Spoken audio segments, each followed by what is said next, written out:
Good evening, all of you. So, there is a difference in being serious and sincere. So, don't be serious, be sincere. Okay, keep smiling. So, in many of the batches, I see कि कुछ लगता है मातम छाया हुआ है. They are so sad. What is most uncommon? Huh? Common sense. Okay. So we will revisit what we have done yesterday, then we'll venture into the today's academic domain. Okay. So we have what we did yesterday. We started with the doctrine of checks and balances. Okay. So why do you think that the theory of separation of powers that actually divides the power of state into three organs? Okay. So theory is an ideology or a thinking that is given by a particular person or that has evolved over a period of time. Okay. So separation of power theory was actually given by a person who is known as Montesquieu, French philosopher. So what are the three things that he said about separation of powers? He, in his work, Spirit of Laws, it was written in French, now it has been translated in all the major languages of the world. In that work that was published in 1748, he says that any state should be divided into three organs. One organ shall be making laws, that will be called legislative or legislature is the body. Second is executive, that will actually implement the laws. And third would be judiciary, which will actually be adjudicating if there is a dispute. He also said that establish three organs of the state, first point. Second point, define their powers and functions. Because without you define their powers and functions, there will be unnecessary conflict. Third, no person shall be a member of more than one organ. So did we actually follow Montesquieu's things properly? No. In a parliamentary democracy, executive and legislature are not separated. Prime Minister, Council of Ministers are part of the executive, but they are also part of the legislature. Okay. So doctrine of checks and balances actually envisages distribution of power between three organs of the state. Reason of distribution is that power should not be concentrated, because it has been rightly said by Lord Acton that power corrupts and absolute power corrupts absolutely. So to avoid concentration of powers, you need separation of power theory. But at the same time, if you allow all the three organs to function independently of each other, they will become autocratic, despotic, totalitarian, and concentrate the power. So you actually need to balance each other. So in corollary to separation of power theory, another doctrine that emerged over the period of time, that is doctrine of checks and balances. So if the legislature is actually making a law that is against the spirit of constitution, then the law will be declared unconstitutional, null and void by the Supreme Court. So actually, judiciary is keeping a tab on legislature and executive. At the same time, executive is accountable to the legislature. How? Question hour, 0 hour, in this executive must answer, and it is also checked by judiciary that it remains within its limits. Third is legislature, judiciary. Third is judiciary. So if the judges are involved in something which actually is demeaning the office of judiciary, so what they will be doing? They will be removed by the legislature. So actually there is a doctrine of checks and balances. Purpose is simple, so that the democracy remains preserved. That power should be with the people, not with the institutions. Institution would have only that power which the people have given through the constitution. From where the Supreme Court of India is deriving its authority? Constitution. And from where constitution is deriving authority? We, the people of India. So actually the final sovereignty lies with the people. Okay, this is doctrine of checks and balances that we have written. Next thing which we discussed yesterday is preamble. Preamble is nothing, but it reflects the ideals and inspirations of the Constitution. It is actually the identity card of the Constitution as per the word of Mr. Palki Wala. He said that preamble is identity card of the Constitution. In one page, what kind of India was envisaged by the founding mothers and fathers of Constitution is presented in one page. What is the total purpose of the Constitution is summed up in one page. What is the idea that will guide independent India is actually provided in that one page. So preamble is actually the identity card and synopsis of the Constitution. Now, first thing we saw, content of the preamble and concept of the preamble. So any constitution in the world will have something called as preamble. एक preamble नाम की चिड़िया होगी. There will be a bird called as preamble. How did we come to know? It was the US Constitution which for the first time added in its constitution preamble.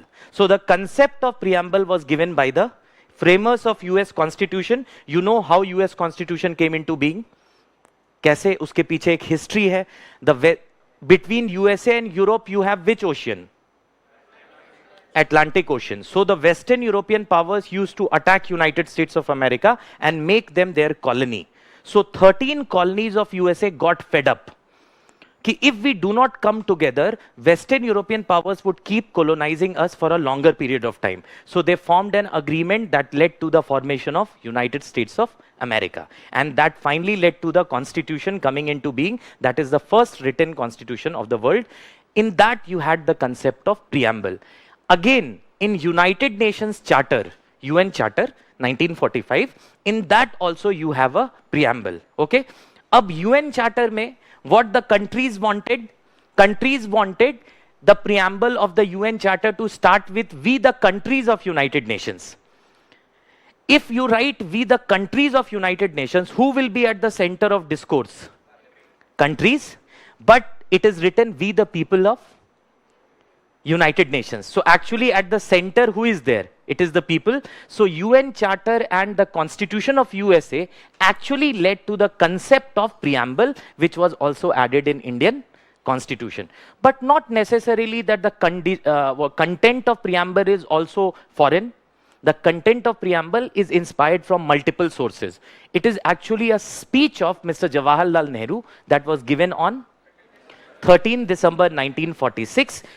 There is a culture, there is a parliamentary convention that when you give a speech, actually the speech is voted upon and a resolution is passed. So a resolution was passed that is known as objective resolution. So the content of preamble is inspired from objective resolution. Next comes, what is the source of authority to the Constitution? Who gives legitimacy and power to the Constitution? It is "We the people of India." Another favorite state PSC question. UPSC normally does not ask when the Constitution was adopted, enacted and came into force. It was adopted, enacted and came into force not on 26 January 1950, but on preamble was adopted, enacted and came into force preamble on 26 November 1949. Some provisions of the Constitution due to exigency, emergency, came into force on 26 November 1949 only. For example, India to become republic, there should be a president from 26 January. For president to be there, there should be an election commission. So the provisions of election commission came into force on 26 November 1949. For example, you need to establish citizenship. So Article 5, Article 6, Article 7, these provisions came into force 2 months before. Okay, so this is the concept. Next point is first term that is used in the preamble. "We the people of India do hereby solemnly resolve," हम कसम खाते हैं, "to constitute India, to make India." This class is also constituted. This class is constituted by the collective effort of so many people. So constitute India into a sovereign, socialist, secular, democratic republic. So these are the key terms that guide India. What kind of India is envisaged in the Constitution is reflected in these 5 key terms. So first term is sovereign. Okay. First term is sovereign. What is the name of Constitution? Article 393 says that this Constitution may be called Constitution of India. Article 395 we saw sovereignty mein. So now let's come to the term sovereignty. Okay. So what do you mean by sovereign? So power to decide internal as well as external matters. So we are internally sovereign. We can abrogate the special provision related to Jammu and Kashmir as and when we want. We are externally sovereign. We can join Commonwealth. We can give territory to a foreign country. We can join United Nations, or we can withdraw from United Nations. So or we can form non-aligned movement, we can join any other force, we can join RCEP, or we can regional comprehensive economic partnership, or we cannot join. So we have an independent foreign policy. Most importantly, our external matters are independent and we are not influenced by anybody. So sovereignty actually has two connotations: external sovereignty and internal sovereignty. Second point is कि how is our relationship with Commonwealth? What is Commonwealth? क्या है? A group of countries that actually were colonized by the Britishers. So our joining of Commonwealth dilutes our sovereignty? No, because this was answered on the floor of the House by Mr. Jawaharlal Nehru. He said that कि our power to join Commonwealth is independent, we can withdraw anytime. So India joining United Nations as a founding member, India joining Commonwealth is actually a part of our sovereignty. Okay. Next thing is that what is other connotations of sovereignty? Where does the final sovereignty lies? Where does the final sovereignty lies? Final sovereignty lies with the people. So is India a completely sovereign country? Yes, India is a completely sovereign country. We can cede territory to a foreign country also. The second term that is here, acha, tell me, who is an Anglo-Indian? Who is an Anglo-Indian? एक एक करके कोई please हाथ उठाकर बताइए. If you बताइए.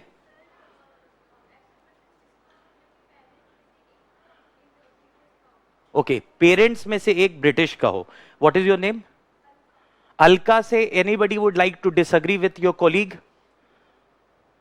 Parents में से एक ब्रिटिश का हो.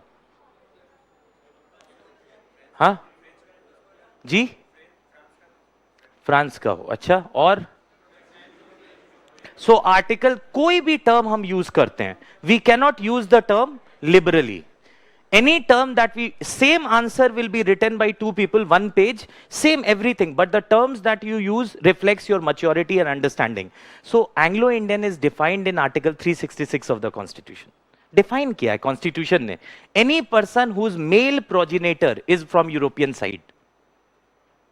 This is the actual constitutional definition of Anglo-Indian. Any person who is male progenitor is from European side. So Europeans में Portuguese पहले आए, Dutch, English, French, all of them are part of Anglo-Indian. Okay, getting my, so Portuguese, so Article 366 actually एक ऐसा article है जिसमें सिर्फ definitions है. Article 366 is one such article where you have all the definitions. Okay, and it is not an easy thing because UPSC prelims में they ask term minority is nowhere defined in the Constitution. Term for example, untouchability is nowhere defined in the Constitution. So term secularism is nowhere defined in the Constitution. Actually, it is asking whether you have read Article 366, whether there are all the definitions. Okay, so it is not giving you a plain statement, it is actually inviting your intellect that whether you have read. So Article 366 में सारे definition है. Okay, so if you get time, whenever you prepare for services, you actually go through that. Okay, so we will start with next term, that is socialism.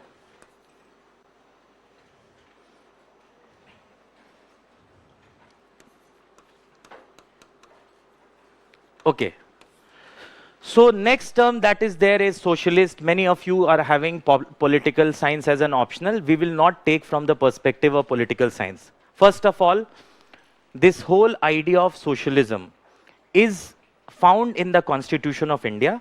Which part of the Constitution, what is socialism? If you go and search basic Google, it is actually an economic system where the means of production and distribution was actually owned by the community. So the means of production and distribution is, I will dictate everything. Believe me, if there is sea of information. Lakshmikant, okay, Vision IS printed material prepared by a team of 100 people. During the second wave, we were also deeply involved, correction, recorrection. Then you have other so many small modules, modular kitchen and everything, so many information. So information is already there. Everything is written. You need to attend classes and understand so that any question cannot trap you. You will be very comfortable. So that is, don't, until some information which I give in between you can write. Okay. First of all, socialism in simple language means a means in which the means of production, distribution and control is owned by the community at large. Yani, if there is a whatever economic system, for example, there are hospitals, for example, there are schools, for example, there are steel industry, for example, there are mining, for example, all these things are, for example, there are other natural resources, they will be owned by the community, not by the private party. Okay, first point. Second point, this reflects the Constituent Assembly's views about India. The term socialist was not added in the original constitution. Term socialist was added through 42nd constitutional amendment in the year 1976 and it came into force on 3rd January 1977. So preamble mein socialist term was not there in original constitution. It was added through 42nd constitutional amendment which came into force on 3rd January 1977. Usme socialist term nahi tha. Par without mentioning socialist in preamble, was the constitution not socialist? Yes, without a shadow of doubt, it was socialist because even a blind reading of directive principles of state policy clearly highlights that socialist principles were there in the constitution. So even without explicitly mentioning socialist in preamble, understanding? Okay. So even without mentioning the term socialist in preamble, the idea of socialism was already there in the constitution in directive principle of state policy. Third point, whether by adding the term socialist, actually this was debated in Constituent Assembly also. If you read the debate of Constituent Assembly on preamble, some members at that time also said that we should add socialist in preamble. But majority of the members said that an independent country like India should not explicitly mention an economic theory in its preamble. Ki tomorrow we may migrate from different form of socialism, tomorrow we migrate to capitalism. Okay, so it is better not to mention. So collectively it was through consensus, the Constituent Assembly decided that preamble may we will not mention the term socialist. But Mrs. Indira Gandhi's policies from 1971, you see from 1969, abhiya, anything can be understood with its background. Without background, you will not. 1969, she starts nationalization of banks. All the private banks were nationalized. 1971, she abolishes privy purses. Some certain emoluments, money that was given to the princely states. 1971, she gives the slogan of Garibi Hatao. So her all policies were socialist and pro-poor. In the same line, she got it incorporated in the constitution कि socialist principles तो हैं. Principles are there in DPSP. The time has come to give a clear message by adding the term socialist in the constitutional preamble. In the preamble, term socialist was added. Now I'll compare this with USA. The 45th president of USA, Donald Jr. Trump. We have Joe Biden as the 46th president. I follow him on Facebook. Okay. So once Donald Jr. Trump wrote on Facebook, he is from Republican Party and the opposition, Joe Biden, Barack Obama, all these people are from Democrats. So he wrote on Facebook that if Democrats come to power, they will make America a socialist state. If Democrats come to power, they will make America a socialist state. You imagine the psyche of America. Yani socialism in America is seen in a very bad light. A politician talking about socialism also will not invite any public trust. So the idea that binds America is not socialist. But for us, the idea of socialism is mentioned in the constitution. So what kind of India was envisaged by the founding mothers and fathers of the constitution? May socialism was also a principal theory. Now, what actually is socialism? So it is also attributed to a person, Karl Marx. okay, who actually wrote a book in 1848 called as Communist Manifesto. एक किताब लिखी उन्होंने अपने सबसे close friend के साथ, Frederick angels. Okay, he wrote a book, Communist Manifesto, where he said that the world में दो ही तरह की लड़ाई है, haves and the fight is between haves and have-nots. Now, the kind of socialism that was practiced in Russia, where all the public enterprises, all the sectors of economy were nationalized. Yani, there will be no Tata, there will be no Ambani, there will be no Adani, there will be no Infosys. All the sectors of economy will be nationalized by government.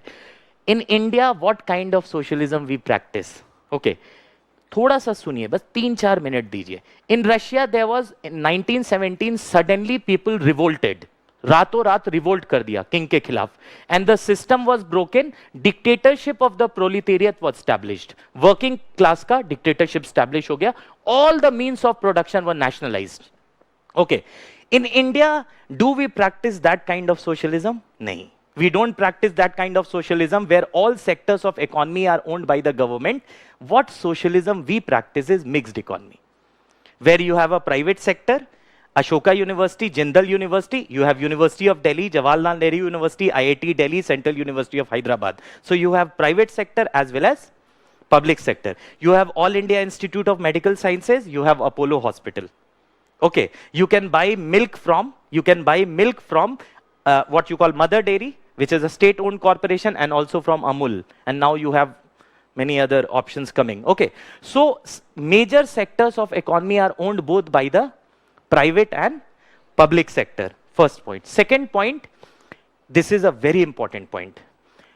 They believe in revolutionary socialism. What is revolutionary socialism? Overnight, through the government, establish the dictatorship of the proletariat and bring change in a revolutionary manner. We also bring change, but we bring change in evolutionary manner. So they believe in revolutionary socialism. We believe in evolutionary socialism. We will also achieve the same goal, but through the power of vote. We will also achieve the same goal, but through the power of voting. So they believe in revolutionary socialism. हम भी achieve करेंगे equality, पर through evolution, through voting. But they will achieve through blood. Revolution. So what kind of socialism we practice? Mixed economy. What kind of socialism we practice? Evolutionary socialism or revolutionary socialism? Evolutionary socialism. हम भी equality achieve करेंगे. We will also achieve equality but democratic ways, through the power of voting. So we practice democratic socialism, evolutionary socialism, mixed economy. अब आते हैं. Before 1991, most of the sectors were owned by the government. Most of the sectors were owned by the government. During our law days, we read so many cases in administrative law. Cement commissioner versus X. Cement commissioner, yani, if you want to construct a pakka house in 1960s, only the government shall be allocating you cement. Government allocate karegi, tabhi aap pakka makan bana sakte hain. So cement sector was also controlled by the government. Second point. If you want to buy a watch, there are only two options. Either you buy Tata, Titan, which was a collaboration between Tata and Tamil Nadu State Corporation, or you buy HMT, Hindustan Machine Tools, which was actually a PSU. Otherwise, you get from your mama paying custom duty, import, and you have to pay custom duty. So all the major sectors of economy were owned by the government. Third, there were only public sector banks. State Bank of India, Punjab National Bank, UCO Bank, Dena Bank. Okay, all the banks were only public sector. Now you have Hong Kong and Shanghai Banking Corporation, HSBC, Housing Development Finance Corporation, SDFC, Industrial Credit Investment Corporation of India, ICICI, Axis Bank. So you have private banks also and public banks also. Before 1991, aviation sector, there was only Indian Airlines. जाना है तो Indian Airlines से जाइए, वरना train से जाइए. So you don't have an option. Now you have Vistara, Indigo, SpiceJet, and Jet Airways is returning back. So you have mixed economy where there are government sectors and private sectors. So what is the status of socialism in India? The status of socialism in India is now we are progressively moving towards mixed economy and retreat of state. आपने सुना है ये term? What is retreat of state? State is Mr. Modi, before Modi ji, Honorable Prime Minister, gave an interview 1 week back to Times Now. He said that government has no business to do business. Yani, state is retreating from many sectors. Now, state will not be there in many sectors. State is actually retreating. तो इसको कहते हैं retreat of state. Those services will no longer be provided by state. Department of Industrial Policy and Promotion. Department of Industrial Policy and Promotion predominantly classifies the economy into 3 parts. Sector A, 95% of the sectors in economy. In that, you don't need government license. You just follow the local laws, forms and rules. You can open business. यानी 95% sector जो है Indian economy का, अब उन्होंने क्या किया है? They have opened it. कि anybody can come and participate. They don't need any license. There are 2 sectors which are only reserved for government. What are the 2 sectors? Huh? Atomic energy and space. Atomic energy, only Nuclear Power Corporation of India Limited and government-owned entity can only run a civil nuclear plant. Somebody else can construct that, but it will be run by Nuclear Power Corporation of India Limited due to sensitivity. And then space. All the space-related activities will be conducted by ISRO, which has a private arm, that is Antrix Multimedia. So actually, 2 sectors are exclusively reserved for government.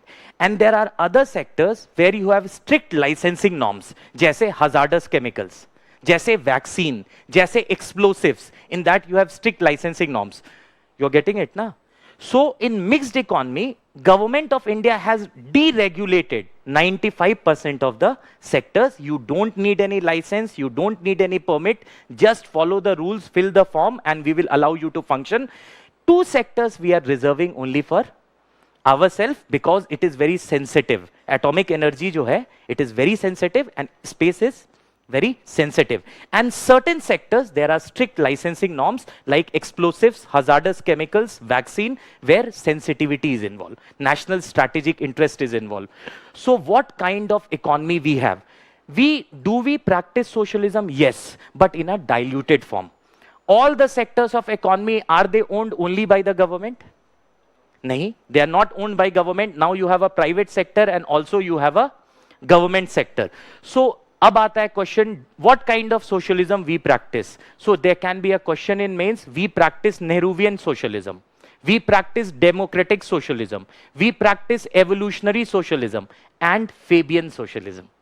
एक term आपने पढ़ा होगा Fabian socialism. Actually Fabian society थी एक United Kingdom में. There was a Fabian society which said that we will bring the change through vote, not through blood. So we will also achieve the goal of equality in society, but through the power of vote in an evolutionary manner rather than in a revolutionary manner. So what kind of socialism we practice? We practice evolutionary socialism, Fabian socialism, democratic socialism, or to an extent, we do not practice revolutionary socialism. Okay, so what is socialism? Do you think all sectors of economy are now only controlled by government? No. Government is gradually retreating. All the public sector banks are being merged and finally there will be 4-5 banks only. Aviation sector, government has already retreated. Education sector, government is promoting Ashoka University, Jindal University. Getting my point? Health sector, government is promoting private hospitals. So government actually is promoting private hospitals. Thoda sa economics. Why did we do this? Because of the necessity. We had a forex crisis. आपने सुना होगा बचपन से, सुनते आ रहे हैं बचपन से. Foreign exchange crisis हो गई थी 91 में. Just understand. Dr. Manmohan Singh, have you heard of him? Okay. He was the Prime Minister of India. Before being the Prime Minister of India, he was the Finance Minister of India in 1991. So on 24th July 1991, कब 24 July 1991 को, he presented a budget in the parliament. Okay. In that budget, he said, we will embark on the path of liberalization, privatization and globalization. Okay, which will actually lead to dilution of socialism, we accept or not. To an extent, it will dilute socialism. When he ended the speech, he knew that there will be huge protest. He knew that there will be huge protest. So he actually gave a quote. उनको शांत करने के लिए उन्होंने एक quote कहा. उन्होंने कहा, No force can stop an idea whose time has come. And the time has come for India to liberalize, privatize, and globalize. So he quoted Victor Hugo and said, no force can stop an idea whose time has come. And the time has come for India to liberalize, privatize, and globalize. I will just end socialism with few more facts. What is liberalization, what is privatization, and what is globalization? ठीक है? What do you mean by liberalization? Huh? Liberalization simply means making business easy. बताइए. Okay, anything of multiple ways. Reducing tariff and non-tariff barriers. If this pencil is imported from China, custom duty will be reduced from 10% to 2%. So tariff barriers will be reduced and qualitative barriers will also be reduced. If I say that this quality of pencil will be imported, we'll reduce those barriers.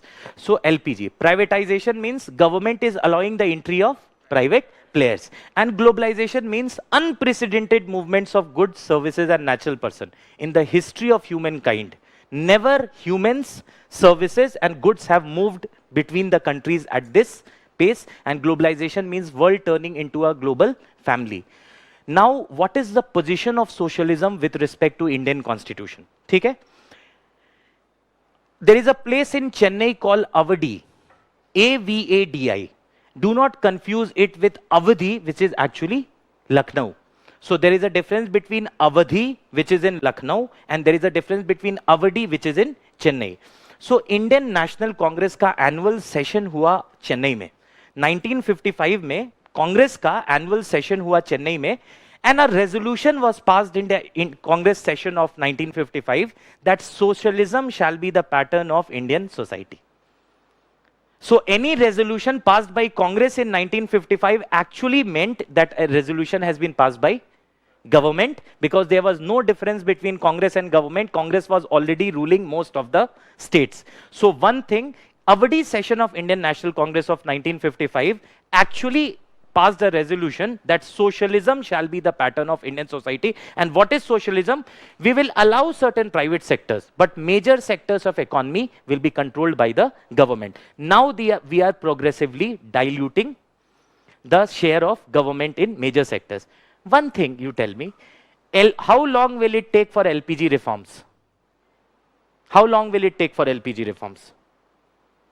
LPG reforms में 40 साल लगते हैं. Is it LPG reforms happen in a day? You have first banking sector was privatized, so private banks were allowed. Then aviation sector, then some insurance sector में strategic. So gradually the process of LPG is still going on. It also requires second generation reforms, which are labor reforms. So LPG is not an easy concept. It is progressively being done. 30 years have happened. Still we are in the process of second generation reforms.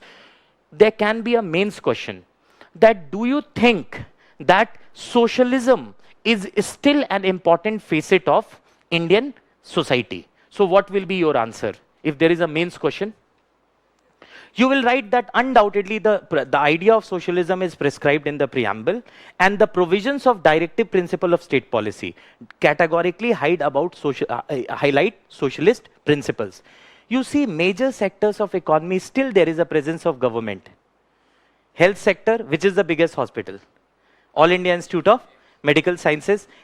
Educational sector, which are the biggest colleges. IITs, IIMs, and central universities. So all the major sectors are still held by government. Undoubtedly, we have diluted socialism, but we have not actually done away with socialism. So does retreat of state has happened? बहुत से ऐसे sector थे, first I will speak in Hindi then I will speak in English. बहुत से ऐसे sector थे जहां government अपनी पीएसयू के जरिए सर्विसेज प्रोवाइड कर रही थी. गवर्नमेंट को लगा इसमें नुकसान है तो वो वापस आ गई. Many of the sectors government was providing services. Government felt that there is a loss in this. Government actually is wrapping up those industries. Example, HMT. Okay, Hindustan Machine Tools used to manufacture watch. After we allowed the foreign companies, who will buy HMT watch? Who will buy HMT watch?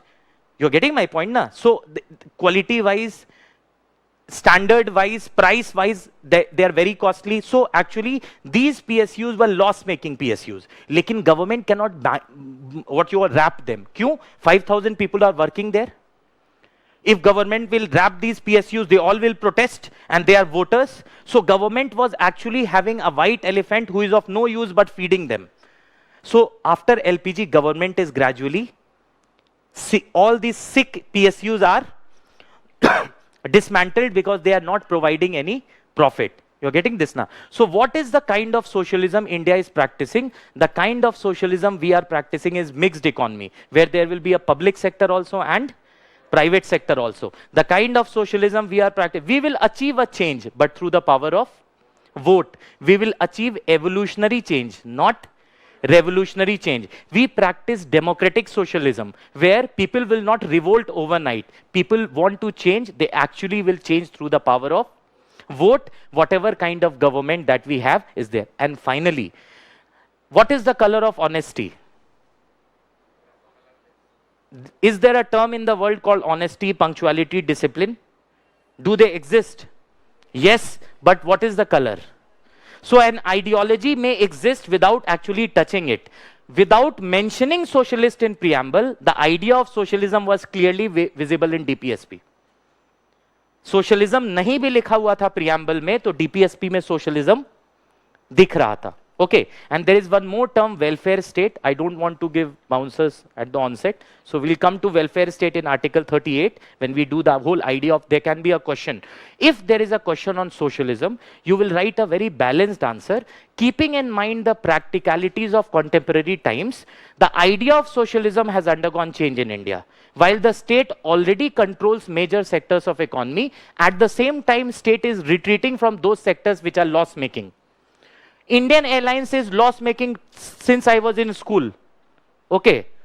तब से वो loss making है. Every year government is giving 5,000 crore, 6,000 crore, 500 crore to actually, finally from where the money is being given? Whose money? What percentage of people pay tax in India?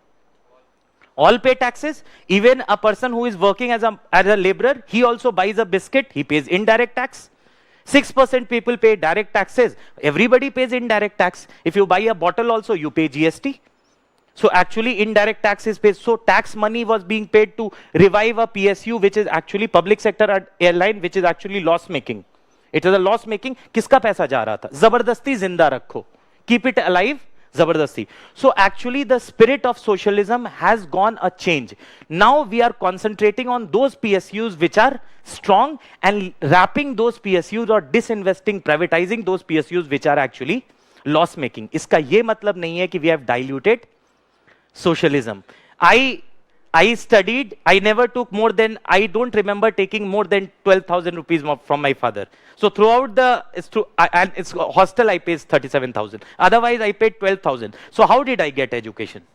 And in fact got lakhs of rupees as scholarship. So actually it is the idea of socialism where the state owns public universities where I can study for absolutely free. 5,000 rupees, 5,500 rupees, 3,700 rupees. So this, why? Because the state is actually owning government institutions. If the state, so do you think that India has completely retreated? And one last thing. If we talk about socialism without talking about capitalism, okay, then it is incomplete. So what is capitalism?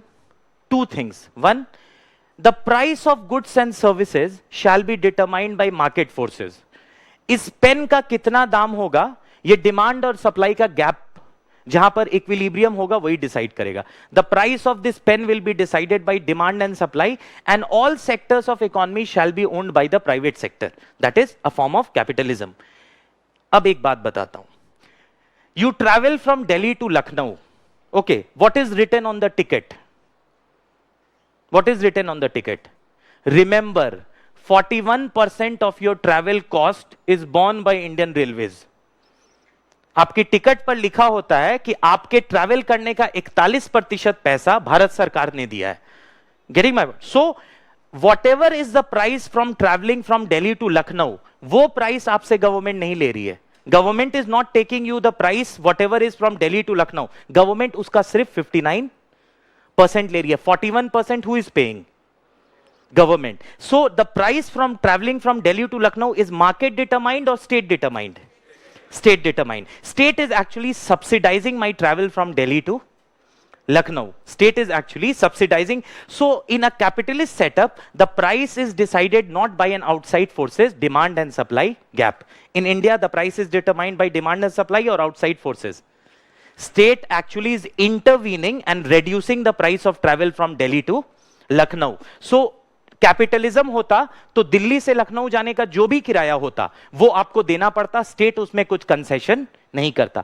So if there would have been capitalism, whatever is the price from Delhi to Lucknow you have to give, state will not interfere. The price will be decided by invisible hands. बचपन से सुना है invisible hand मतलब demand and supply. Nobody knows what will be the price. It is the demand and supply will decide. So, but the state is actively intervening and reducing the price. Price reduce kar raha hai. So, do we practice capitalism? No. The state is intervening, but not in all the sectors. Can you give me another example where state is intervening? Vaccine. जितने private hospitals है state, don't take more than 450 rupees और 650 rupees. यानी whatever is the price of vaccine, you cannot take beyond 650. So state is actually intervening and stopping them from charging more. You're getting my point? So actually, is India a capitalist state per se? No. There is already a state involved in major sectors. Undoubtedly, we have diluted socialism. पहले जितने socialist थे, अब उतने socialist नहीं है. We have diluted. And why we have diluted? Loss-making entities. They were not giving us benefit, they were only troubling us. So what kind of socialism we practice? Mixed economy, democratic socialism, Fabian socialism, Nehruvian socialism. Do we believe in revolutionary change or evolutionary change? Evolutionary change, not revolutionary change. Have we completely abandoned socialism? No. Then why Jawaharlal Nehru University? Why Jamia Millia Islamia? Why University of Delhi? Why Central University of Hyderabad? Why IIT Delhi? For every student of IIT, government spends 10 lakh rupees. Okay. For him to later on travel to Texas, California. Okay. Further. So actually government, so why this is actually socialism where the state is, but ab state is not subsidizing petrol. From 2010, they have, ki you roam around in sports utility vehicle and petrol will be subsidized by state. So actually, is it fair?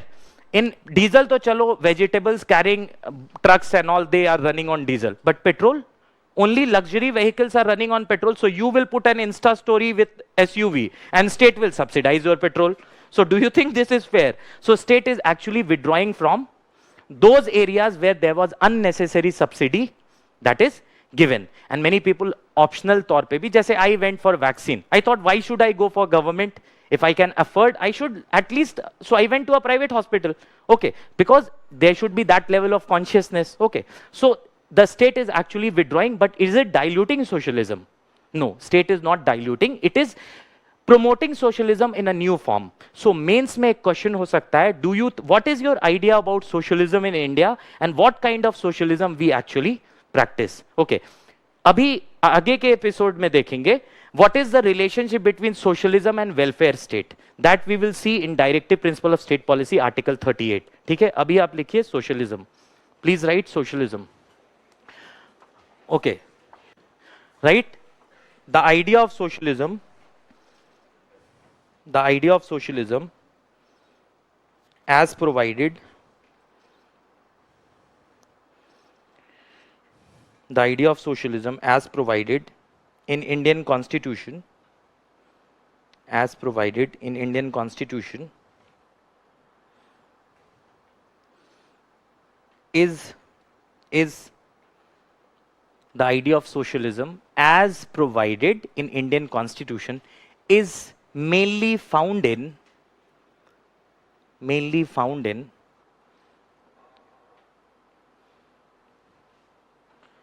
Directive Principles of State Policy. Is mainly found in Directive Principles of State Policy. Next point. Next point. Can I dictate that the term socialist was added in preamble through 42nd constitutional amendment? ये dictate कर सकते हैं? हाँ? कोई doubt है इसमें? Please write. The term socialist was added through. The term socialist was added through 42nd Constitutional Amendment Act.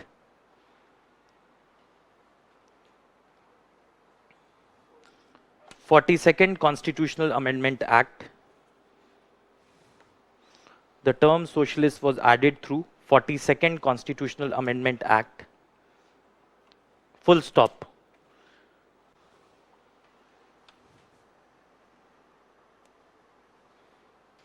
Okay, full stop. Then you write. This question actually is asked in prelims many times, so write. The term socialist is not defined in the Constitution.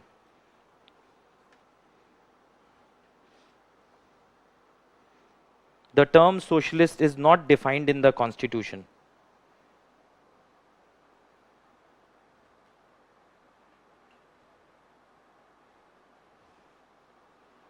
The term socialist is not defined in the Constitution. Full stop. आगे लिखिए. Defined in the Constitution. In Avadi session of Indian National Congress, AVADI, it is near Chennai.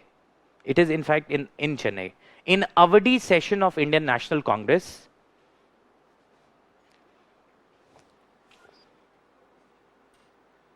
in Avadi session of Indian National Congress,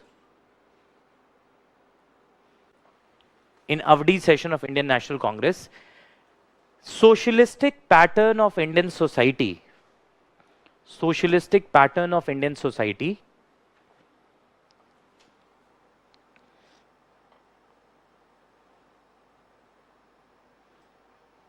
was adopted in a resolution.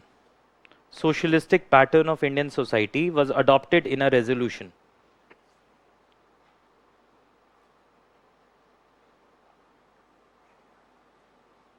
Full stop. आगे लिखिए. Socialism in India means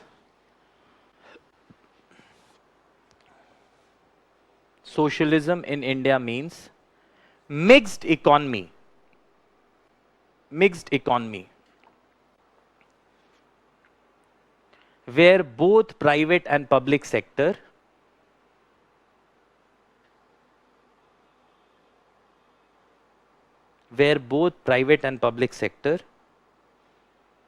exist, where both private and public sector exist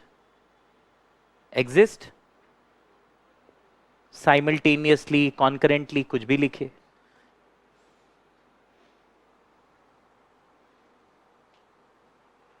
Okay, next you write. Socialism in India is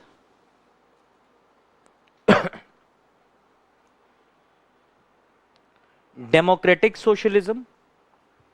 Socialism in India is democratic socialism, comma, Fabian socialism, democratic socialism, Fabian socialism,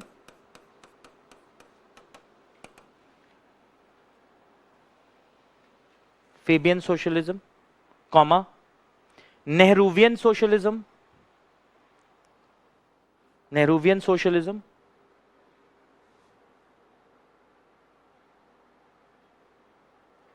Nehruvian socialism, etc., etc. Okay, etc. Okay. Now you write the Supreme Court. I'll give you a few cases. You can incorporate them. Whoever is writing mains, they can add in your answer. ठीक है. जिसको problem है नहीं add करे, कुछ UPSC syllabus में नहीं दिया है. ठीक है. First, I used to give cases on constitutional morality. What do you, and first question in 2022, 8 January, question number 1. What do you mean by constitutional morality? What are Supreme Court judgments related to constitutional morality? Now the UPSC has started asking questions on Supreme Court judgment. So please write the Supreme Court in DS Nakara case. Nakara होता है ना? DS Nakara case. The Supreme Court in DS Nakara case ruled that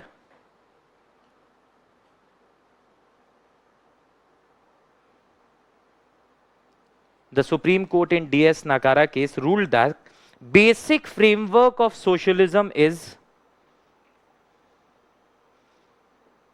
the Supreme Court in DS Nakara case ruled that basic framework of socialism is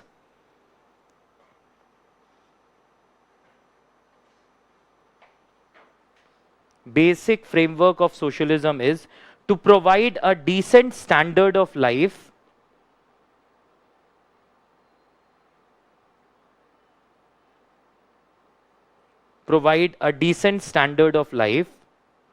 eliminate inequality in status,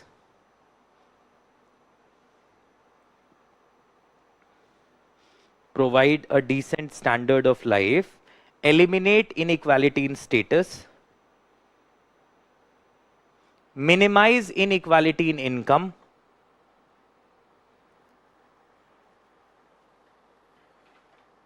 etc. Okay, etc. Please stop for 10 seconds. Can we eliminate inequality in income? क्या दुनिया में कोई समाज inequality in income को eliminate कर सकता है? गिनी coefficient can be 0 और 1. Gini coefficient is the tool to evaluate inequality in society. Can it be 0 perfect inequality or 1 perfect equality? No.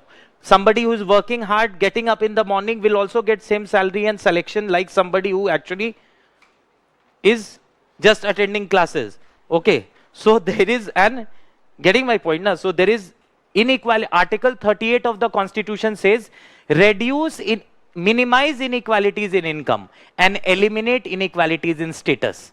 गरीब और अमीर की इज्जत एक सी होगी, पर समाज में इनइक्वालिटी को मिनिमाइज किया जा सकता है, खत्म नहीं. No society can achieve perfect equality और perfect inequality. It is impossible. Next, another judgment. Please write. In GB Pant case,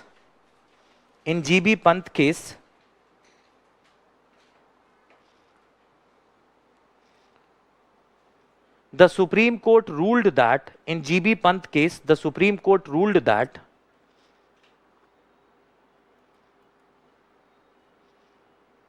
in GB Pant case, the Supreme Court ruled that democratic socialism aims to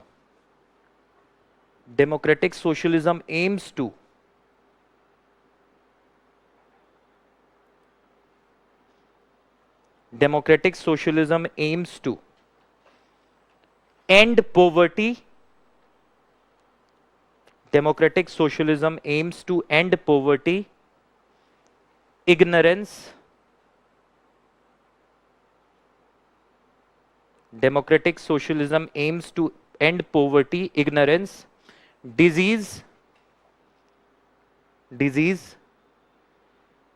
and inequality, aims to end poverty, ignorance, disease and inequality of opportunity.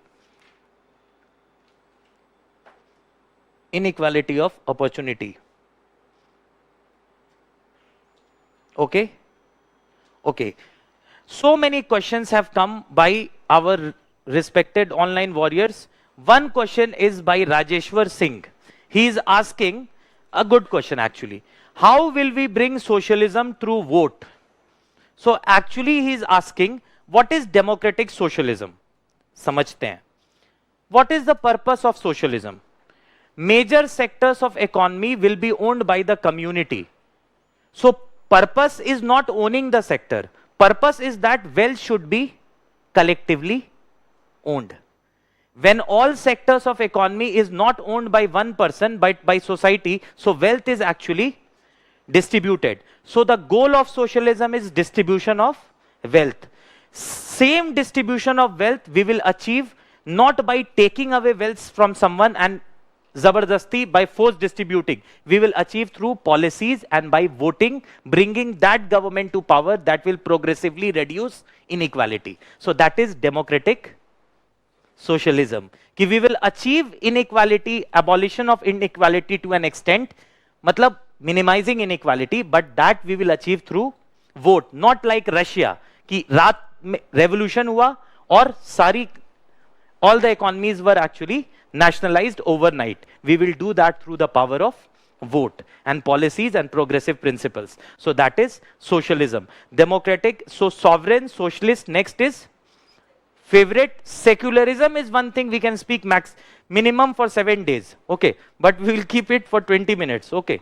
So Rajeshwar Singh ji. Okay, so we have secularism, or in common parlance secularism. Okay, SICK, some memes come. Okay, so secularism is a getting suniye what secularism. So okay, tell me, what do you understand by secularism? Suna hoga is chidiya ka naam. Every day you hear about this bird which is neither endangered, neither near threatened, it is there. So what do you understand by secularism? Respecting all religions. Okay. State does not have a religion. Okay. First we will understand kuch hatke. Okay. So first, human beings can be of 3 types. Okay. Theist, okay, one who says I am 100% sure that there is a God. Atheist, one who says I am 100% sure there is no God.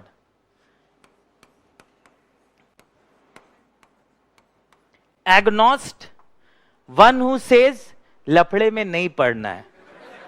He says that I am not sure whether God exists or not exists. Supreme Court says India is a country where religions are based on agnosticism. When Lord Buddha was asked, what is your opinion about God? He said, there is so much sorrow in the world, I do not want to debate about God. So neither rejected nor accepted. So there is a third category. Supreme Court says in India there are religions based on agnosticism. To an extent, Jainism and Buddhism, although it has evolved. So human beings can be predominantly put under these 3 classifications. Although there is a famous quote that the first cusp from the glass of natural sciences, first, for example, this is a cup, first cusp from the glass of natural sciences would make you an atheist. जैसे ही थोड़ा सा ज्ञान होगा, you will become atheist. But God is waiting for you at the bottom. Okay, so when you have the entire glass, then you will become a theist. That's a personal opinion, I'm just kidding. So you have theist, atheist and agnostic. Okay, now the term secular, first of all, it has attributed to state very later on. Pehle to secularism and religion were not related. The term secular, there are wide number of theories. One most plausible theory is that the term secularism has come, secular has come. Ism to phenomena hai.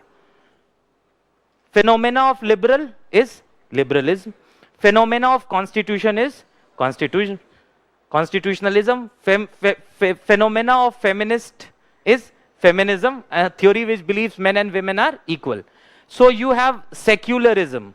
Secularism, it is said among various theories, one most acceptable, it has come from the term seculum. Okay, और seculum का मतलब होता है worldly.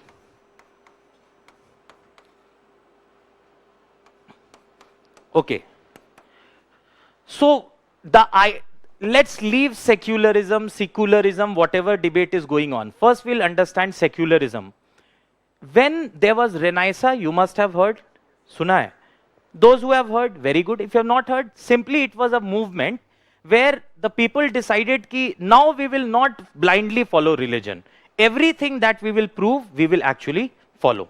It is like all the senses that we have got, 5 senses. If we prove something by 5 senses, then only we will follow, otherwise we will not follow. Simple example, if black cat will, what you call, cross while we are traveling, we will not get bothered by that, we'll move ahead. Okay, so that is there, we will base the society on the basis of science rather than on the basis of false beliefs. Secularism is a byproduct of Renaissance. when the thinkers in society started thinking, बहुत हो गया life after birth का discussion. We have discussed about life after birth a lot. Now the entire discussion in the society will be worldly. All the things which we can prove, all the things which we can see, all the things which we can touch and feel. So science will be the basis of Samaj, society. The society shall be based by rationality, logic and science rather than by life after death. You see, most of the time in medieval and ancient period, हर चीज, whatever you do is related to religion. कि ऐसा करोगे तो मरने के बाद after death you will get this. So people were always, when Dr. Ambedkar was introducing Article 25, he stood on the dais of Constituent Assembly and smiled and said, all major preoccupations of Indians from birth to death is guided by religion. Dr. Ambedkar said this in Constituent Assembly while introducing Article 25 कि भारतीय समाज में बच्चे के पैदा होने से लेकर उसके मरने तक सब कुछ मजहब से जुड़ा हुआ है. So we will take that later on. Now when the thinkers of the world started thinking कि we will debate, we will keep the society on the basis of science, rationality and logic, it became worldly. Okay, so the discussion in the society will be things which we can actually prove rather than things which we can not prove. Okay, so usse pehle what was the discussion? Usse pehle discussion was if you do this after death, next you will become maybe donkey. So whatever you will become, if you do bad. So the major discussion in the society was life after death. So the philosophers post Renaissance started thinking that the life should be the discussion should be how can take the civilization forward, and science and technology should be the basis, rationality and logic, not life after death. So we will concentrate discussion on worldly things. Since the term worldly at that time was related to Latin term seculum, which later on developed into secular. And now comes the phenomena. Phenomena is very easy. It says two things. First, very simple. State and religion should be separated. Okay? So, most of the countries of the world, religion was an important facet of state. Matlab, the church used to control religion also and state also. In India, you have all the kings, be it Mughal kings or Delhi Sultanate or any, they had to get that, what you call, gazette from the Khilafat. Getting? So if you want to remain as king, you have to get the sanctity of religion. Or Ashmegh Yag.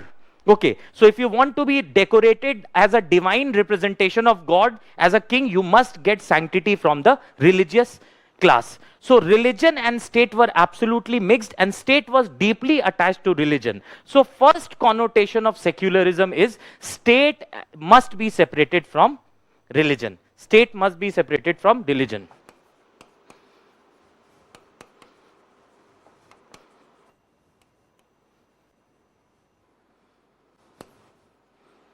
From religion.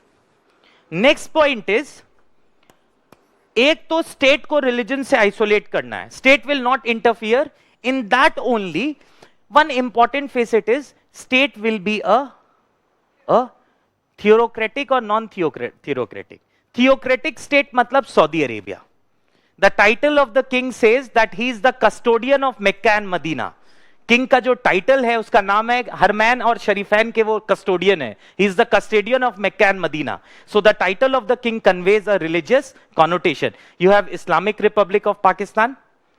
So actually the country by its name has a religious connotation. Okay, so in first connotation is religion and state should be separated. Second is state should be a non-theocratic one.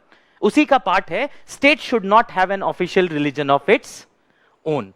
State का अपना कोई मजहब नहीं होगा. You have a religion, Islamic Republic of Pakistan, or for Iran, there is a prime president, and whatever setup is there, there is Supreme Council, Ayatollah Khomeini. And then you have Saudi king whose title is that he is the custodian of Mecca and Medina. So actually the state has a religious connotation. In any country where religion and state are separated and the state does not have an official religion of its own, that is important. State ka apna koi, and those countries that do not have an official religion of their own are called as theocratic. Theocratic कहते हैं कि जिनका अपना religion है, और non theocratic कहते हैं non जब लग जाता है, vegetarian, non vegetarian. Okay, so theocratic, non theocratic, this is common every country in the world. How many countries are there registered with UN? Huh? 193 as per the website of UN, and 2 observer states, Holy See and Palestine. These are 2 observer states attached to United Nations. So of any country in the world that claims to be secular, one thing should be common: the state should be separated from religion, and the state should not have a religion of its own. Ab state being separated from religion, this was an old concept of secularism. Acha, when you talk about cricket in India, if you write an essay on evolution of cricket in India, whose contribution, without writing his contribution, cricket essay will be incomplete? Sachin Tendulkar. So he popularized cricket in India, actually Kapil Dev. Then you have Mahendra Singh Dhoni and now Virat Kohli. So you're getting my Rohit Sharma, ladai mat kijiye. So the point is, okay, so the point is contribute. So if you talk about cricket, you have to mention Sachin Tendulkar. If you talk about nationalism, whose contribution you have to write? See, in state PSC, what is the difference between UPSC and state PSC? UPSC mein, they will just, what I've used about nationalism and major thinkers of nationalism in India, or any such question. State PSC mein, the examiner and the examinee both are different. So actually they ask direct question. So in Bihar they asked, what are Rabindranath Tagore's views on nationalism? Okay, Rabindranath Tagore is one of the brand ambassadors of nationalism in India. He has written a series of essays in 1917 on nationalism when First World War was going on, and he has written a book that is Ghare Bahare, Home and the World. The book is on nationalism, and if you read that book, you will be shocked कि लग रहा है कल लिखी गई है. It was written yesterday, so contemporary in nature. So Rabindranath Tagore has been one of the major writers of nationalism in India. Okay, so now you come to this. So if you talk about religion, who are the people whom you will be referring to? For cricket, Sachin; for nationalism, Rabindranath Tagore. So who will be the people? Gandhi ji has written, and Dr. Sarvapalli Radhakrishnan. He has written exhaustively on religion, and he says that secularism of the West differs from secularism of the East. The old definition of secularism, that state must be separated from religion, this is not applicable in India. Kyun bhai? Do you think state is separated from religion? Holi छुट्टी हुई, ईद होगी फिर छुट्टी होगी, बकरीद होगी फिर छुट्टी होगी, दिवाली आएगी फिर छुट्टी होगी, Buddha Jayanti, all the religions में they will be छुट्टी. Okay, कोई problem नहीं है. So the state is patronizing all religions equally. First point. Second point, in every state you have state Waqf board. State Waqf board, all Muslims who devote their property for the charity, there is a state Waqf board, and there is chief executive officer who is appointed by the state government. So Waqf board is run by whom? Government. Amarnath Shrine Board, appointment is done by whom? Government. 350th birth anniversary of Guru Gobind Singh Ji Maharaj was celebrated in Bihar 4 years back. Bihar government was deeply involved. Getting my? So you see, any religious festival, Delhi government celebrated Diwali. In Ram Navami, UP government celebrated. Rashtrapati Bhavan and government offices give Aftar party. So, like, all the religions are equally patronized. So, Dr. Sarvapalli Radhakrishnan, the brand ambassador of secularism and religion discourse in India, he says secularism of the West is separate from secularism of the East. Ek point common hai. This is a common point. Any country that dares to call it secular must be a non-theocratic state. The state must not have a religion of its own. लेकिन दूसरे point पे there is a debate. On second point there is a debate. Now come to the point. Now here the state shall be patronizing all religions equally. अब एक constitution से prove करते हैं. Article 27 of the constitution says, which article? 27. No person can be compelled to pay taxes. किसी को compel नहीं किया जाएगा टैक्सेस देने के लिए. The proceeds of which कि उसके पैसे को कैसे खर्च करे. So no person can be compelled to pay taxes, the proceeds of which shall be used for the promotion of any particular religion. So the most important term in Article 27 is what? Particular. यानी किसी, first I speak in Hindi then in English, किसी भी व्यक्ति के tax के पैसे को किसी एक पर्टिकुलर रिलीजन के प्रमोट करने के लिए नहीं यूज किया जाएगा. No person's tax money will be used to promote any particular religion. It means tax money can be used to promote all religions equally. So positive secularism that is there, state is patronizing all religions equally. There are so many students sitting in the class, so many online students are also there, and they have their own views. So you may say that states, so many activists come to me after the class, ki, sir, their state is favoring that, their state is favoring that, their state is favoring that. ठीक है.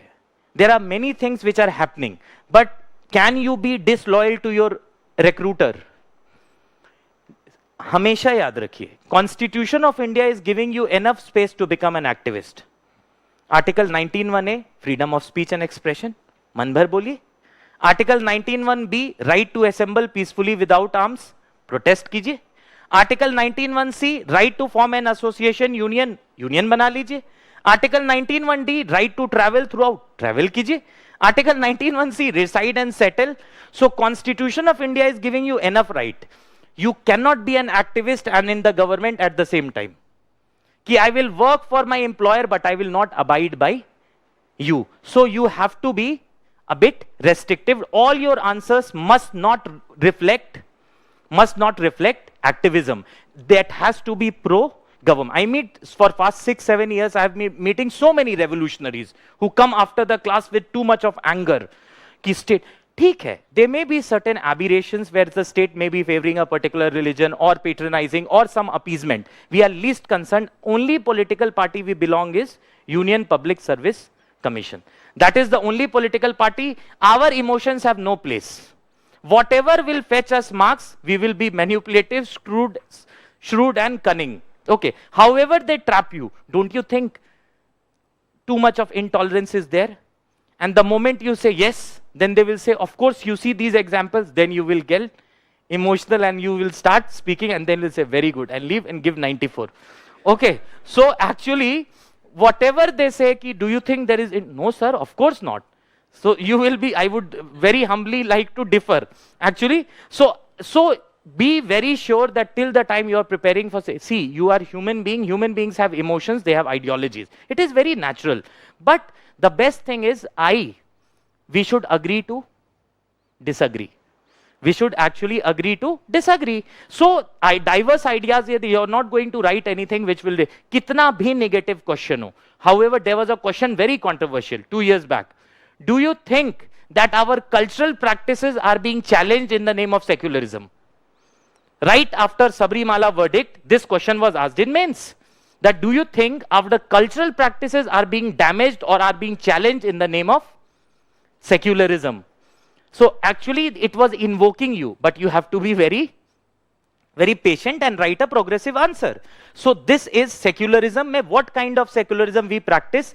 Positive secularism or negative secularism? The state will not have a religion of its own, but the state will be patronizing all religions equally. Kyun? Because Dr. Ambedkar said this in Constituent Assembly, all major preoccupation of an Indian, हर हिंदुस्तानी की पैदाइश से लेकर, from birth to death, cradle to death, पालने से लेकर death तक, is guided by religion. So you cannot isolate religion from state. The state will be patronizing religions, but will patronize all religions equally.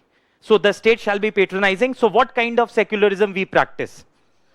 Positive secularism. We will again see this in Article 25. I told you, na, secularism we can speak for 7 days. Okay, so many French constitution, German constitution, US constitution, the oath of US president. लेकिन हमारे constitution में there is scope. For example, oath में, I do hereby. So oath and affirmation. One who is a theist will take an oath. One who is an atheist and agnostic will take an affirmation.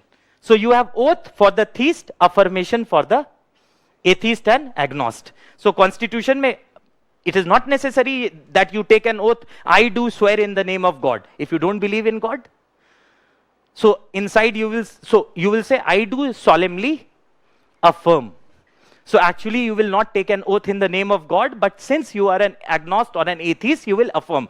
So the Constitution of India provides for positive secularism, where the state shall not be isolating itself from religion, but will be patronizing all religions equally. Waqf board appointment will also be done by government. Amarnath Shrine Board will also be run by government. Diwali holidays would be given. Parsi Navroz would be given. What you call any Sikhism, Guru Nanak Jayanti holidays, Eid, Bakrid, every. And also Hajj Committee of India, CEO is appointed by the government of India. Then you have all the things. So government actually is promoting all religions equally. What kind of secularism? Is the state completely separated from religion in India? No, but the state is patronizing all religions. Some of you may differ. Ki, sir, that state is favoring. Chill कीजिए. Marks उठाना है ना. Getting my point? So you have only purpose is to score. Whatever you write must be meticulous, scientific. You will get marks. उसके बाद आपको जो ideology है, उसके बाद you give ज्ञान.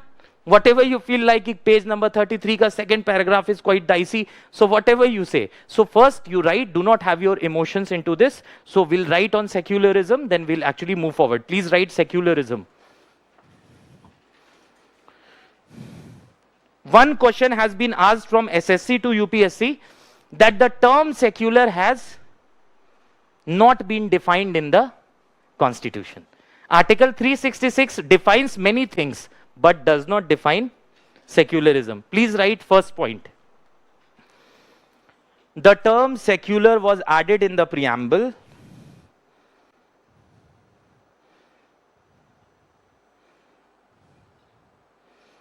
The term secular was added in the preamble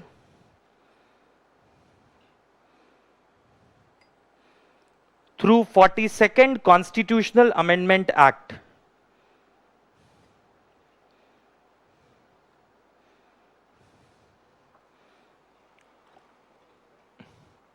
The term secular was added in the preamble through 42nd Constitutional Amendment Act. Full stop. Next you write.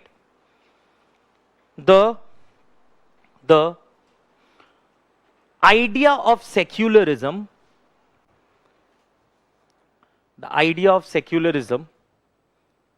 has been declared as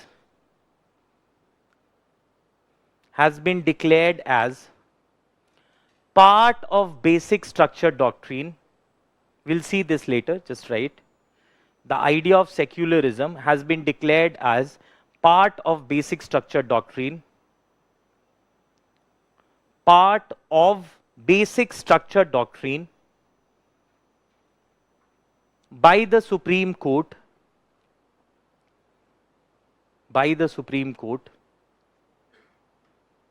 In S.R. Bomai case. S.R. Bomai. His son is the Chief Minister of Karnataka now. You must have heard about this very famous case. Okay. So S.R. Bomai case. Please write. S.R. Bomai case. Okay. Full stop.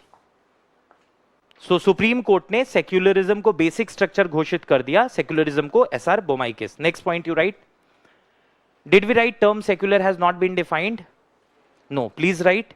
The term secular has not been defined in the constitution. The term secular has not been defined in the Constitution.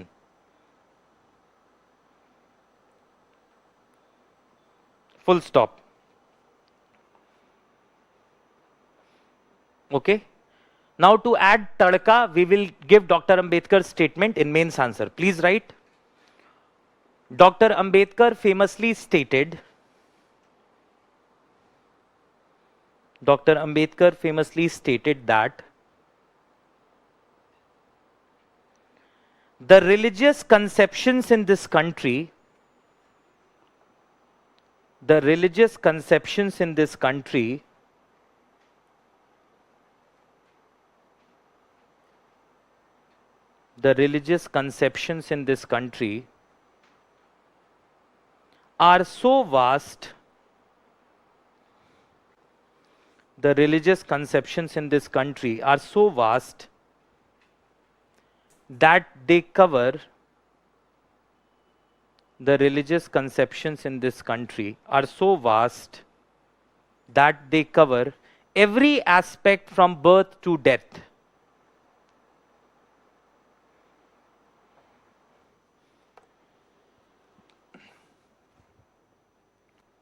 Every aspect from birth to death. ठीक है? आगे लिखिए major features of secularism. Major, उसी में सब topic लिखिए major features of secularism. Just that was an introduction. Put a dash and semicolon. Write A. What should be the basic feature of secularism? The state must be a non-theocratic. The state must not have a religion of its own. Please write. The state must be a non-theocratic one. The state must be a non-theocratic one.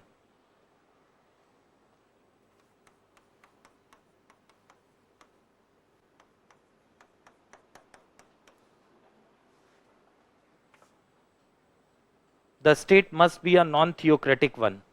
Okay? Full stop. आगे लिखिए. In positive secularism, we'll see this in Article 25 also. अभी बस from preamble. In positive secularism,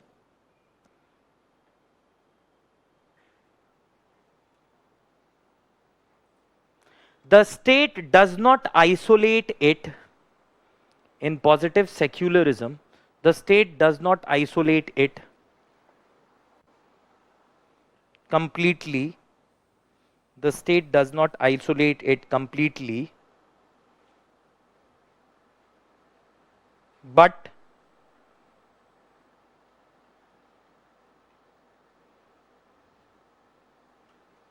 the state does not isolate it completely, but it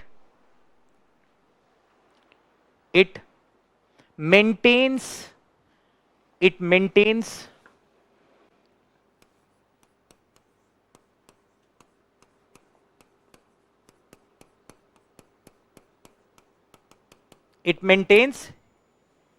equidistance. It maintains equidistance. It maintains equidistance.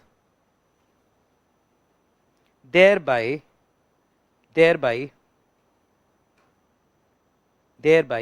patronizing all religions, thereby patronizing all religions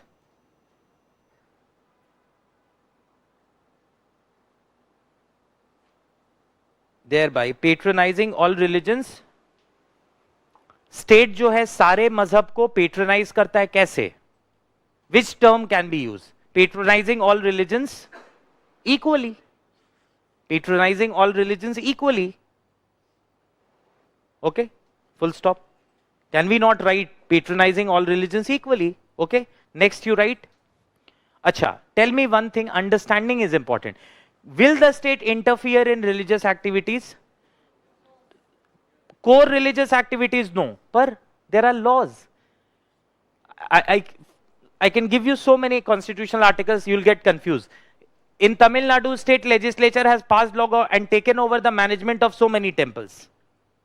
In Patna, there is a famous temple, the management was taken over by the state, and there is a cancer hospital running, so, and contributing to the welfare of lakhs of people annually. So the state interferes, it's not, but core religious activities, state will not interfere. In Sabrimala, Kerala Temple Authorization of Entry Rules, Rule 3B, prohibits the entry of women in the age group 10 to 50 inside the Sabrimala temple complex without Lord Ayyappa practices celibacy, is the Lord there. So, who prohibits the entry of women? Which was ruled by Supreme Court as unconstitutional. किसने रोका था अंदर जाने से? Rule 3B of Kerala Temple Authorization of Entry Rules. Who made this rule? State. So, state is not restricts. We'll see this in Article 26. To what extent state can regulate is a matter of great debate, and there are so many judgments of Supreme Court. We'll see this in Article 26. But can the state interfere in social, economic and political activities associated with religion? Yes. But state must be patronizing all religions equally. So what was the last statement you wrote? State patronizes all religions equally. Then you write in Indian form of secularism, हाँ, full stop देकर आगे लिखे. What did you write the last statement? In Indian form of secularism, and remember one thing, कि अगर मेरा बस चले ना, so मैं सिर्फ बोलूं और आपको लिखना है, क्योंकि we are preparing for an exam. You are getting my, I was discussing only this with another colleague before half an hour. In examination, Mr. India, watch, I will not be wearing and sitting next to you immediately. I'll tell 17 questions of polity, tick maro, aage badho. Getting, I have to go other centers also because vision students would be there. Okay. So the point is, ki you must learn. You cannot be in slumber. And that is why people are not qualifying. They want to be in comfort zone. What do you mean by Indus Valley civilization? And UPSC is asking, how do you think Indus Valley civilization and town planning can be implemented in urban road and security? फिर आप सोचेंगे पढ़ा तो था bronze dancing girl, पूछ दिया urban planning. So you have to be ready for that ना. You अब competition, we are preparing for a competition. I cannot allow you to be in slumber state. You must be quick. I'll say you will incorporate. That is, I'll say a point and you have, that is how we prepare for exam. So that on the day of exam, you are chill and rest are in whatever. Getting my point? So you must be chilled. So you, whatever I say, you must learn how to write. What was the last statement? Say, in Indian form of secularism, the state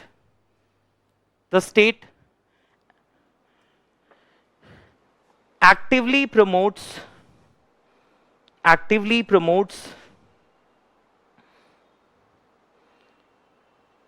various religions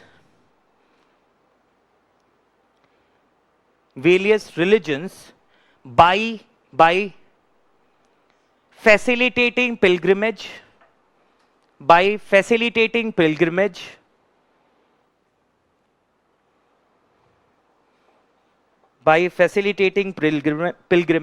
okay, comma, providing for religious holidays, etc.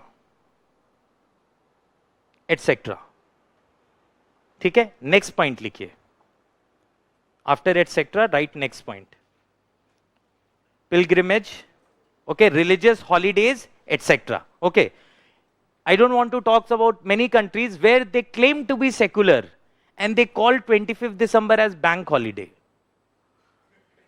Okay, I was reading about various versions of secularism in the world. They claim to be secular. They don't call it Christmas holidays. Okay, it's like कि मैंने खाना नहीं खाया, अभी तो मैंने रोटी सब्जी खाई. Getting my point? So they claim to be secular state, and in USA also, and in France also, they give bank holidays. So actually it is a Christmas holiday, but since there is 1958 and 1907 law of France, I don't want to go that deep, but it is, theories are actually not perfect. It is, societies are dynamic, theories are organic, static. So they are as per the situation, they are there. Now you write another point. In secularism, access to public offices,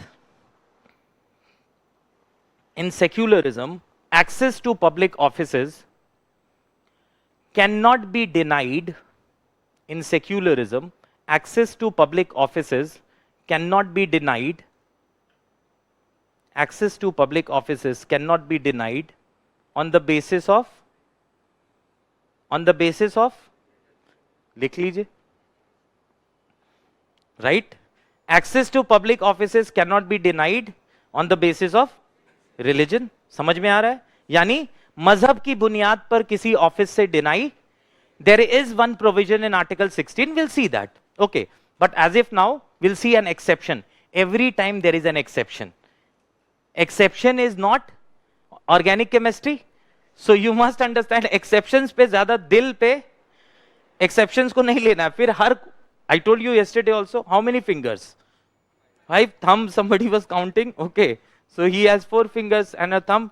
Okay. So the point is, so you must understand this. So secularism may, the state, religion will not be a factor in. One last point is missing. One point last I will write, then I'll liberate you for 10 minutes. So the point is कि एक चीज और रह गई, एक बहुत ही conceptual meaning है secularism का. Religion will not be a factor in enjoying fundamental rights or any other rights. So two things of secularism which is very rarely discussed. One, secular, it is immaterial in enjoying a public office. Public employment के लिए religion is not account, and to enjoy rights, religion do not form a basis. Please write, religion is immaterial. Religion is immaterial. Religion is immaterial in enjoying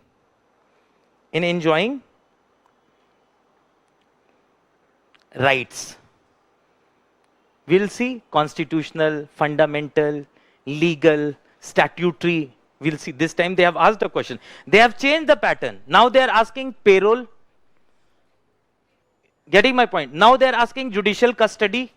Now they are asking questions which are normally not expected from the constitution. वो दौर गया कि article, what do you mean by article 17? Okay, so 2010 तक 18 के बाद they have changed, they are asking conceptual questions. So we have done sovereign, socialist and secular. What two are left? Democratic and republic. Then justice, liberty, equality, fraternity, justice, social, economic and political, liberty of thought, expression, belief, faith, worship. We will do after the break. ठीक है? Which point? Religion is immaterial in enjoying rights का मतलब ये है, rights आप enjoy कर सकते हैं, मजहब कोई भी हो. While you enjoy fundamental rights, you can belong to any religion. Okay. Welcome back. Let's start. Okay. Please. Liberty is responsible use of freedom under rule of law. Okay. हाँ.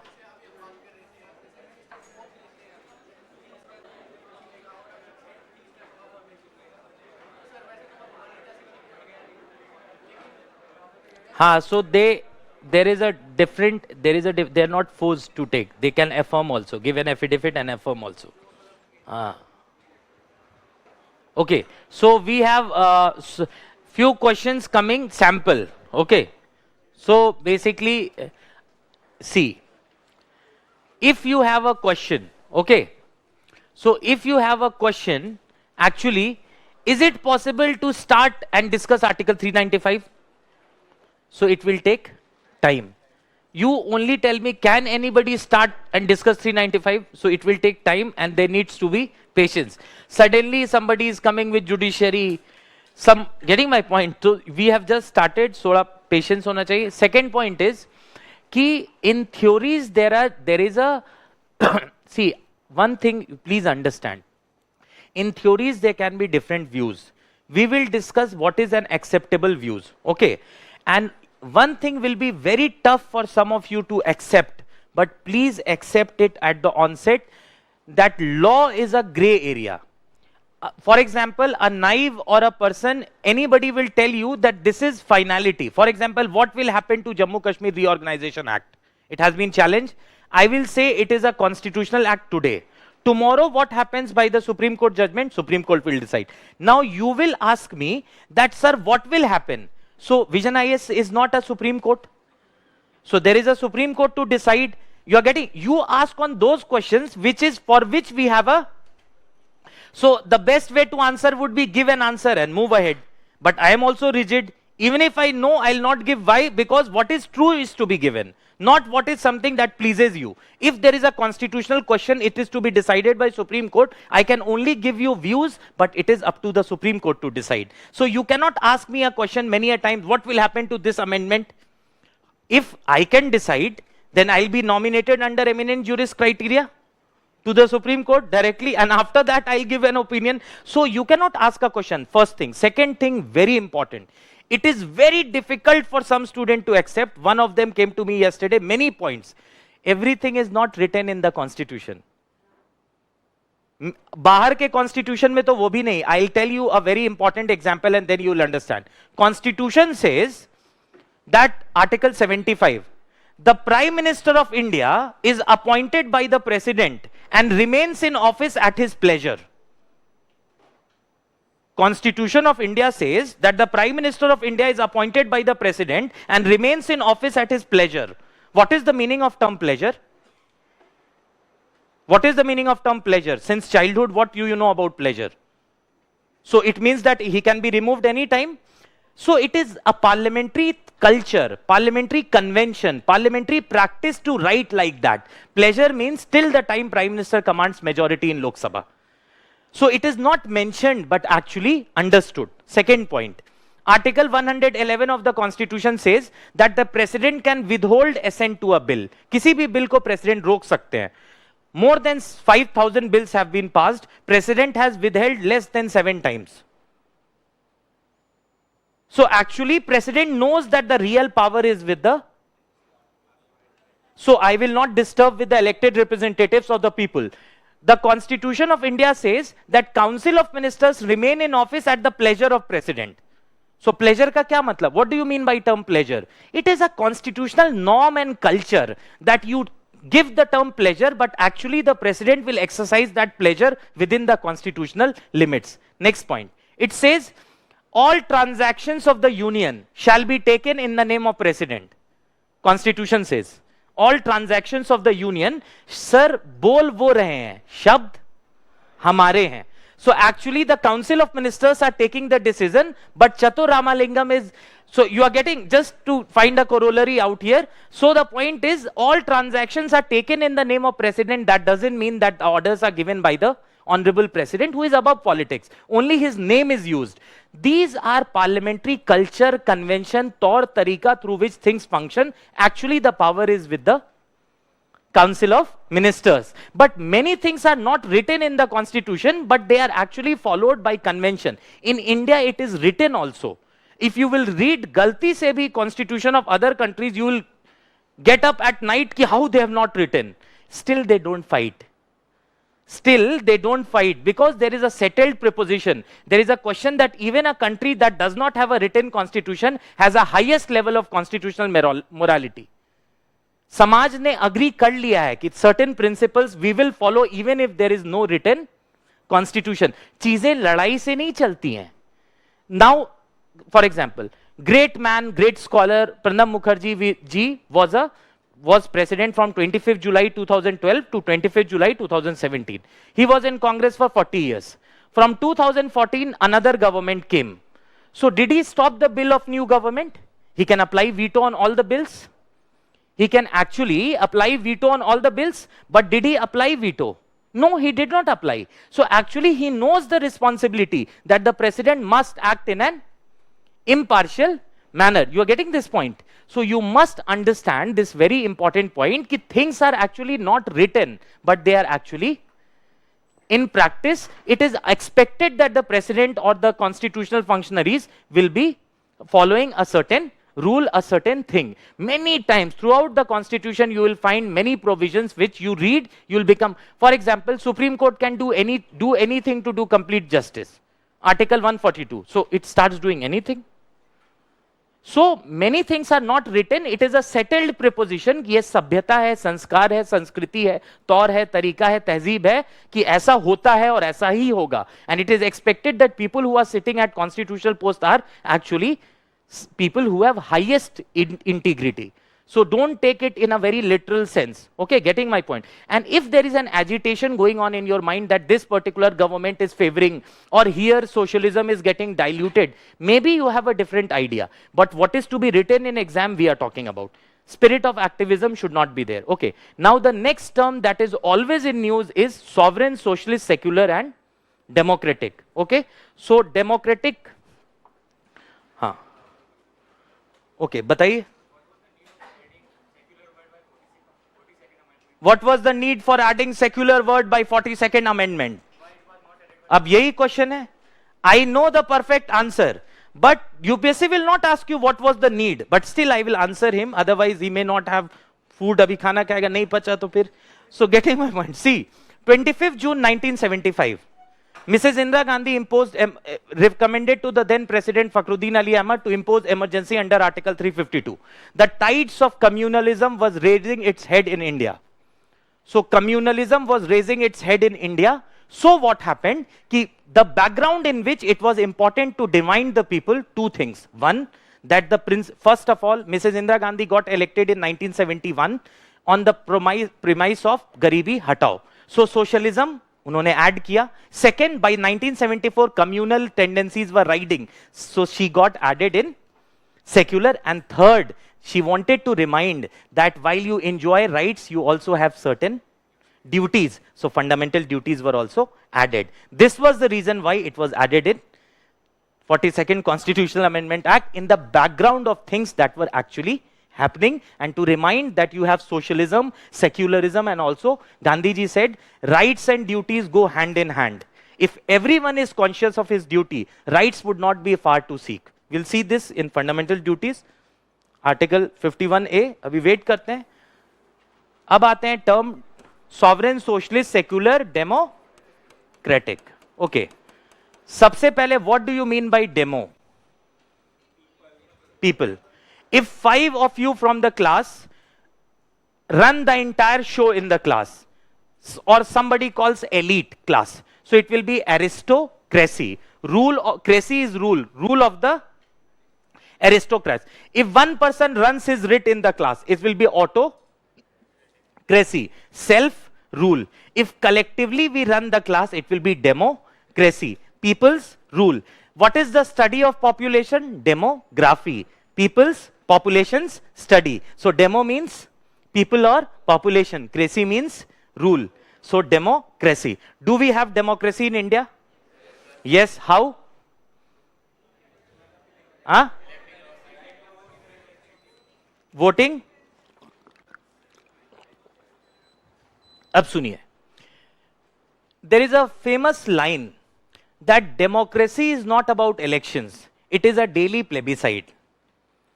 So elections are very important. See, democracy means people's rule. People's rule mein election is a major part, but it is not the only part. One scholar rightly said that democracy is a daily plebiscite. Democracy का मतलब है every day government should be accountable to the people. Every day it should be accountable to the people for its job. Elections are periodic evaluation of the government. And second most important thing, that democracy is egalitarian in nature. Matlab, it is not majoritarian.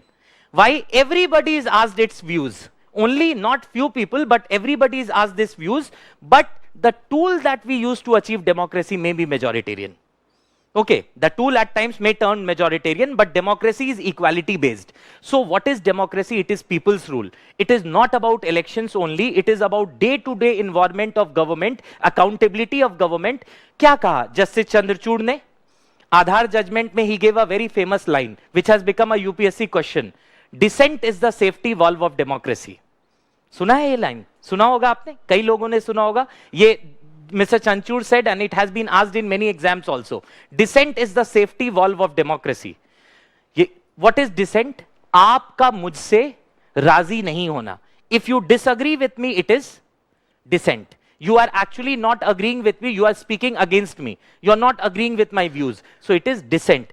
Dr. D.Y. Chandrachud ji says, Justice Chandrachud, dissent is the safety valve of democracy. Now this is a pressure cooker. Imagine a pressure cooker without a whistle. What will happen after 20 minutes? Huh? It will blast and it may hurt people. So that whistle allows the air to, warm air rises, it puts pressure on the whistle, goes out and the pressure becomes balanced. So he says, dissent is the safety valve of democracy. People are angry. In their minds, they have so many ideas. Now they are not allowed to speak. कुछ बोला तो गोली मार देंगे types. So actually they are not allowed to speak. So they want to dissent, but they are not allowed to dissent. So what they will do? They will choose violent path. But when they are allowed to speak, he says they will ventilate their grievances. जो भी बात होगी वो बोलेंगे, and democracy will be saved. Otherwise people will lose faith in democracy and they will turn violent. They will not go to vote. They will actually overthrow the government by violent means. So dissent is the safety valve of democracy, किसी को बोलने की आजादी देकर उसको revolt करने से रोका जा रहा है. So he says dissent is the safety valve of democracy. If you allow somebody to criticize the government, actually he is still having faith in democracy that I can criticize the government. If you do not allow him to criticize the government, safety valve toot jayegi and he will turn violent and he will not be able to ventilate his grievances. So what is democracy? It is people's rule. Okay. Second important thing is, how do we ensure democracy in India? First thing, democracy is not about elections. Election is a major backbone of democracy, but it is not the only thing. Election is periodic evaluation. Democracy is governmental accountability every day. Right to information. Office of Comptroller and Auditor General. Question hour.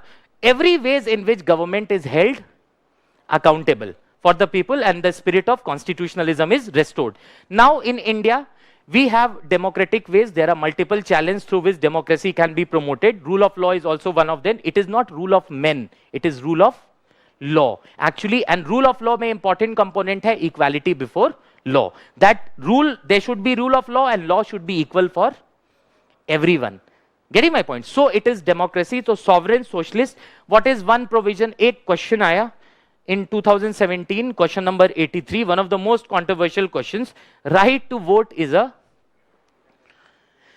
constitutional right, fundamental right, statutory right, or none of the above. Okay, since provisions of Representation of People Act 1950 also talks about right to vote, Supreme Court in ADR case, Association for Democratic Reform case में, Supreme Court ने कहा Article 19(1)(a) का भी part है right to vote. So multiple, but so, who is the final interpreter of the answer key? UPSC. Final. So UPSC gave an answer, question number 83, series A, option is C, that right to vote is a constitutional right. Settled preposition, and don't forget, UPSC asked the same question twice. They have this habit of asking controversial questions. They asked a question in 2018, I told you yesterday. Which all places are associated with the lives of Gautam Buddha? Two places he did not go, but he sent somebody. So they asked the question in 2013, same question they asked in 2014.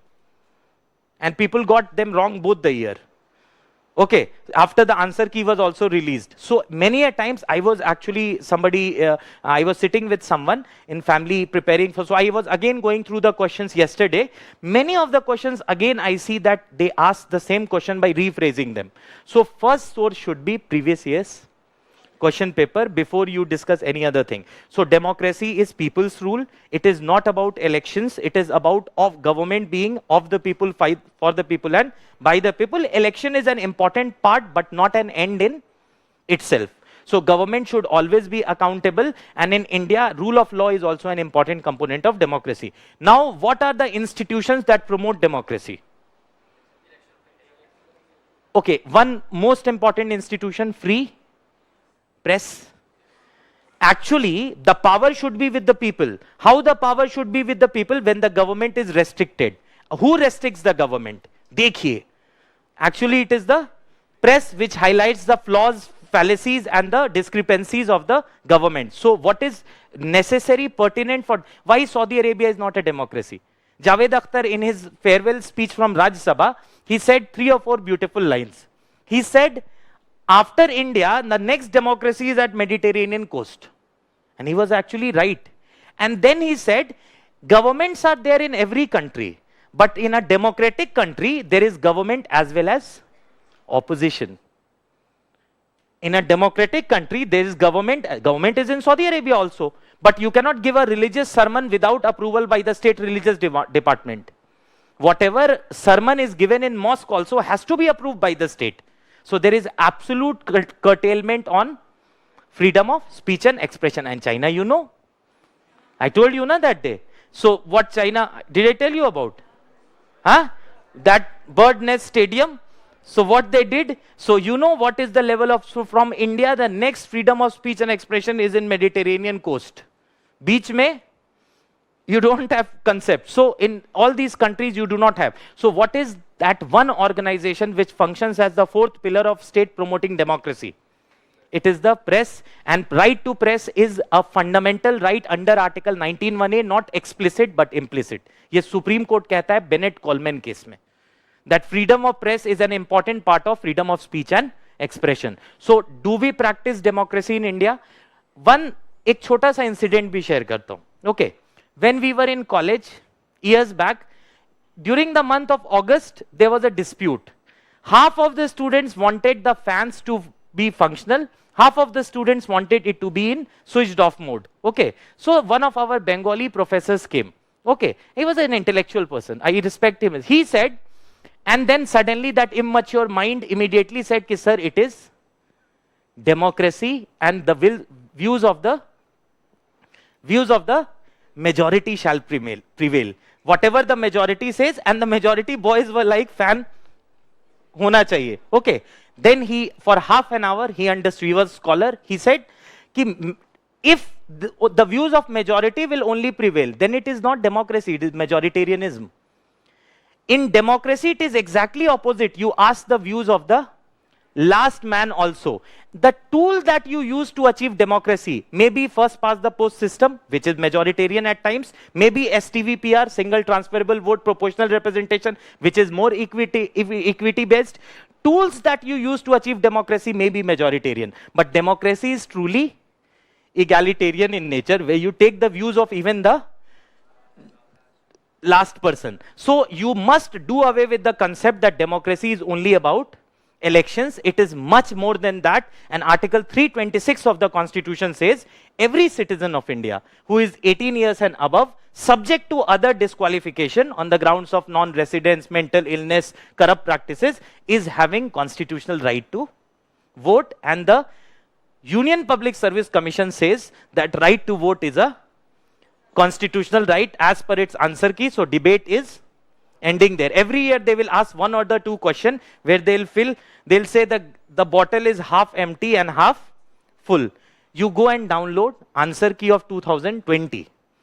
No answer key in the history of humankind has got all the 100 questions correct.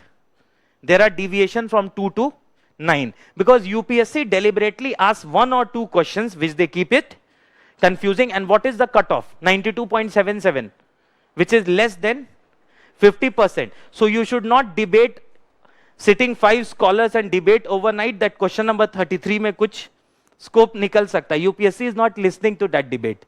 It has decided its answer and it will go ahead after the Shraddh, final completion of the examination process. Then they give, by the time new prelims is there, so you forget the pain of last year.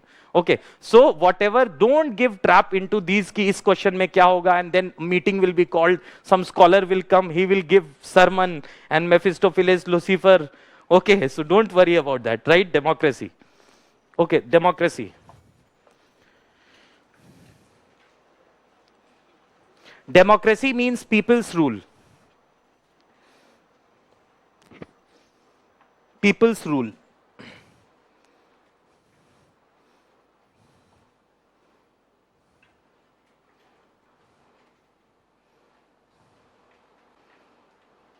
Please write. The supreme power is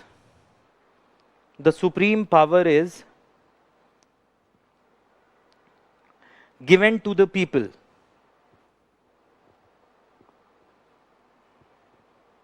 Supreme power is given to the people. Full stop. आगे लिखिए. Democracy doesn't mean political democracy only. Democracy doesn't mean political democracy only.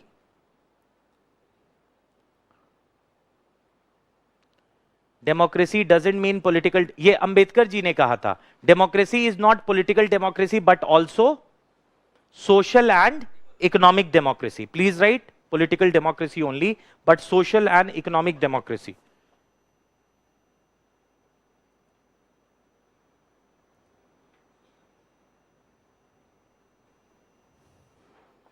Social and economic democracy. Okay. Now somebody is asking, if dissent is the safety valve of democracy, then why democracies often see coups?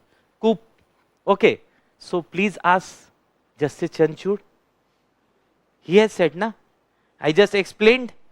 Huh? So usme padhna hi nahi hai. If you want to debate every point, can be debated. So no need, we are concerned with a syllabus, question paper, answer. Next you write, Article 326 of the Constitution, Article 326 of the Constitution promotes universal adult suffrage. Article 326 of the Constitution promotes universal adult suffrage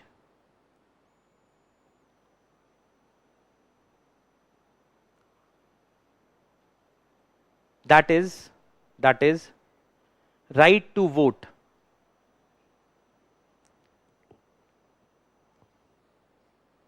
That is right to vote, full stop. आगे लिखिए, democracy is not about elections only.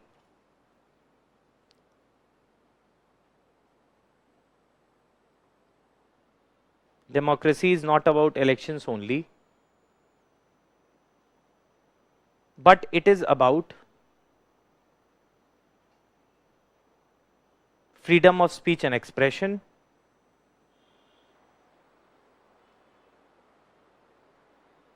but it is about freedom of speech and expression, comma, free press. You know we have a free press in India. Free press, okay, comma, rule of law, free and fair elections, free and fair elections also. Free and fair elections also. So democracy is not about elections, it is also about giving power to the people. So please conclude with a statement, democracy is a government that is